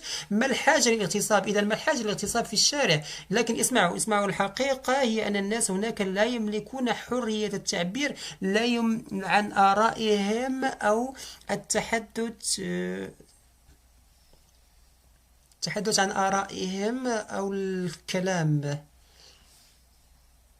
هذا السؤال أخير للمفتي، سأعطيه الميكروفون. شكرا. اسمي مانيشا وأنا من هاريانا. أريد أن أسأل المفتي سؤالا واحدا. أنت تناقض جاويد مرارا وتكرارا. سيدي، تقول إنك قلت كذا وكذا، لكنك تتحدث أيضا بناء على افتراضات. ما الدليل الذي قدمته على وجود الله؟ والآن يا سيدتي دعونا نؤجل هذا السؤال، هذا ما ستقوله. من هو الملحد ومن ليس كذلك؟ والشيء الآخر الذي قلته هو أن البشر يستخدمون إرادتهم الحرة، إرادتنا، لكن استخدام هذه الإرادة الحرة يعني أن الله قد منح الجميع الإذن باستخدامها بهذه الطريقة المروعة والشريرة. يا له من استخدام بشع وخبيث يمكنهم القيام به. حرية الإرادة أم تنفيها؟ ألا تؤمن بها أم أنك تؤمن بها؟ إذا ليس لديك تفسير لذلك. إذا استخدم شخص ما حرية إرادته لارتكاب فعل خاطئ ثم نجا بحياة طيبة فلن يجازى. في نظرتنا للعالم الشخص الذي يرتكب فعلا خاطئا سينال جزاءه أي نتيجة سيئة، أما من يفعل الصواب فسينال جزاء عادلا. لذلك حرية الإرادة موجودة، بمعنى أن الله قد منحك وقتا محدودا، ليس الأمر وكأنك منحت حرية مطلقة. استمر في فعل ما تريد دائما، سيأتي الوقت المناسب. عندما ينتهي وقت الامتحان ستعلن النتائج، لن تجبر على فعل ذلك. إلى المفتي من فضلك انتظري. إليك المفتي، لدي سؤال واحد فقط. إذا كان ما يحدث بإرادة حرة، وإذا كان العدل سيتحقق يوم القيامة في يوم الحساب إلى آخره، فلماذا يصلي الناس؟ إذا صلوا فهل يعني ذلك أنهم ما زالوا يملكون القدرة؟ لقد أنشئت هذه الإرادة بحيث لا أستطيع الحضور إلا للمقابلات في حياتي اليومية. فمن أنتم من توفرون لي وظيفة، أنتم من تحصلون لابني على الإقامة الدائمة، ويموت 45 ألف طفل وأنتم لا توقفونهم. كلا. فهل تقولون إذن أن الظالمين في هذا العالم لا يقبض عليهم أبدا؟ نعم، هم كذلك مهما كان السبب يبكي هؤلاء الأطفال. انظروا، لقد قلت هذا في كلمة الافتتاحية. سيدي، هذا مجرد جدال عاطفي، هذا جدال عاطفي. ما هو السبب وراء ذلك؟ لقد شرحت. أقول لكم أيها السادة من على المنصة لأؤكد لكم قليلا أن عليكم حفظ طلبكم. لقد حدد الوقت وانتهى. لقد استمتعتم بصبر كبير، أنا ممتن لكم جميعا. إذا رغب هذان العالمان في ذلك يمكننا إجراء جولة ثانية أو ثالثة من هذا الحوار يوما ما. انظروا، جمال الإنسان يكمن في استمراره في النقاش والحوار. لقد أظهرتم جميعا صبرا عظيما، شكرا جزيلا لكم. مع ذلك اسمحوا لي أن أقول لكم شيئا واحدا. هذا النقاش برمته انتهى الآن. سأتناول العشاء مع المفتي صحاب والمفتي صحاب الكبير.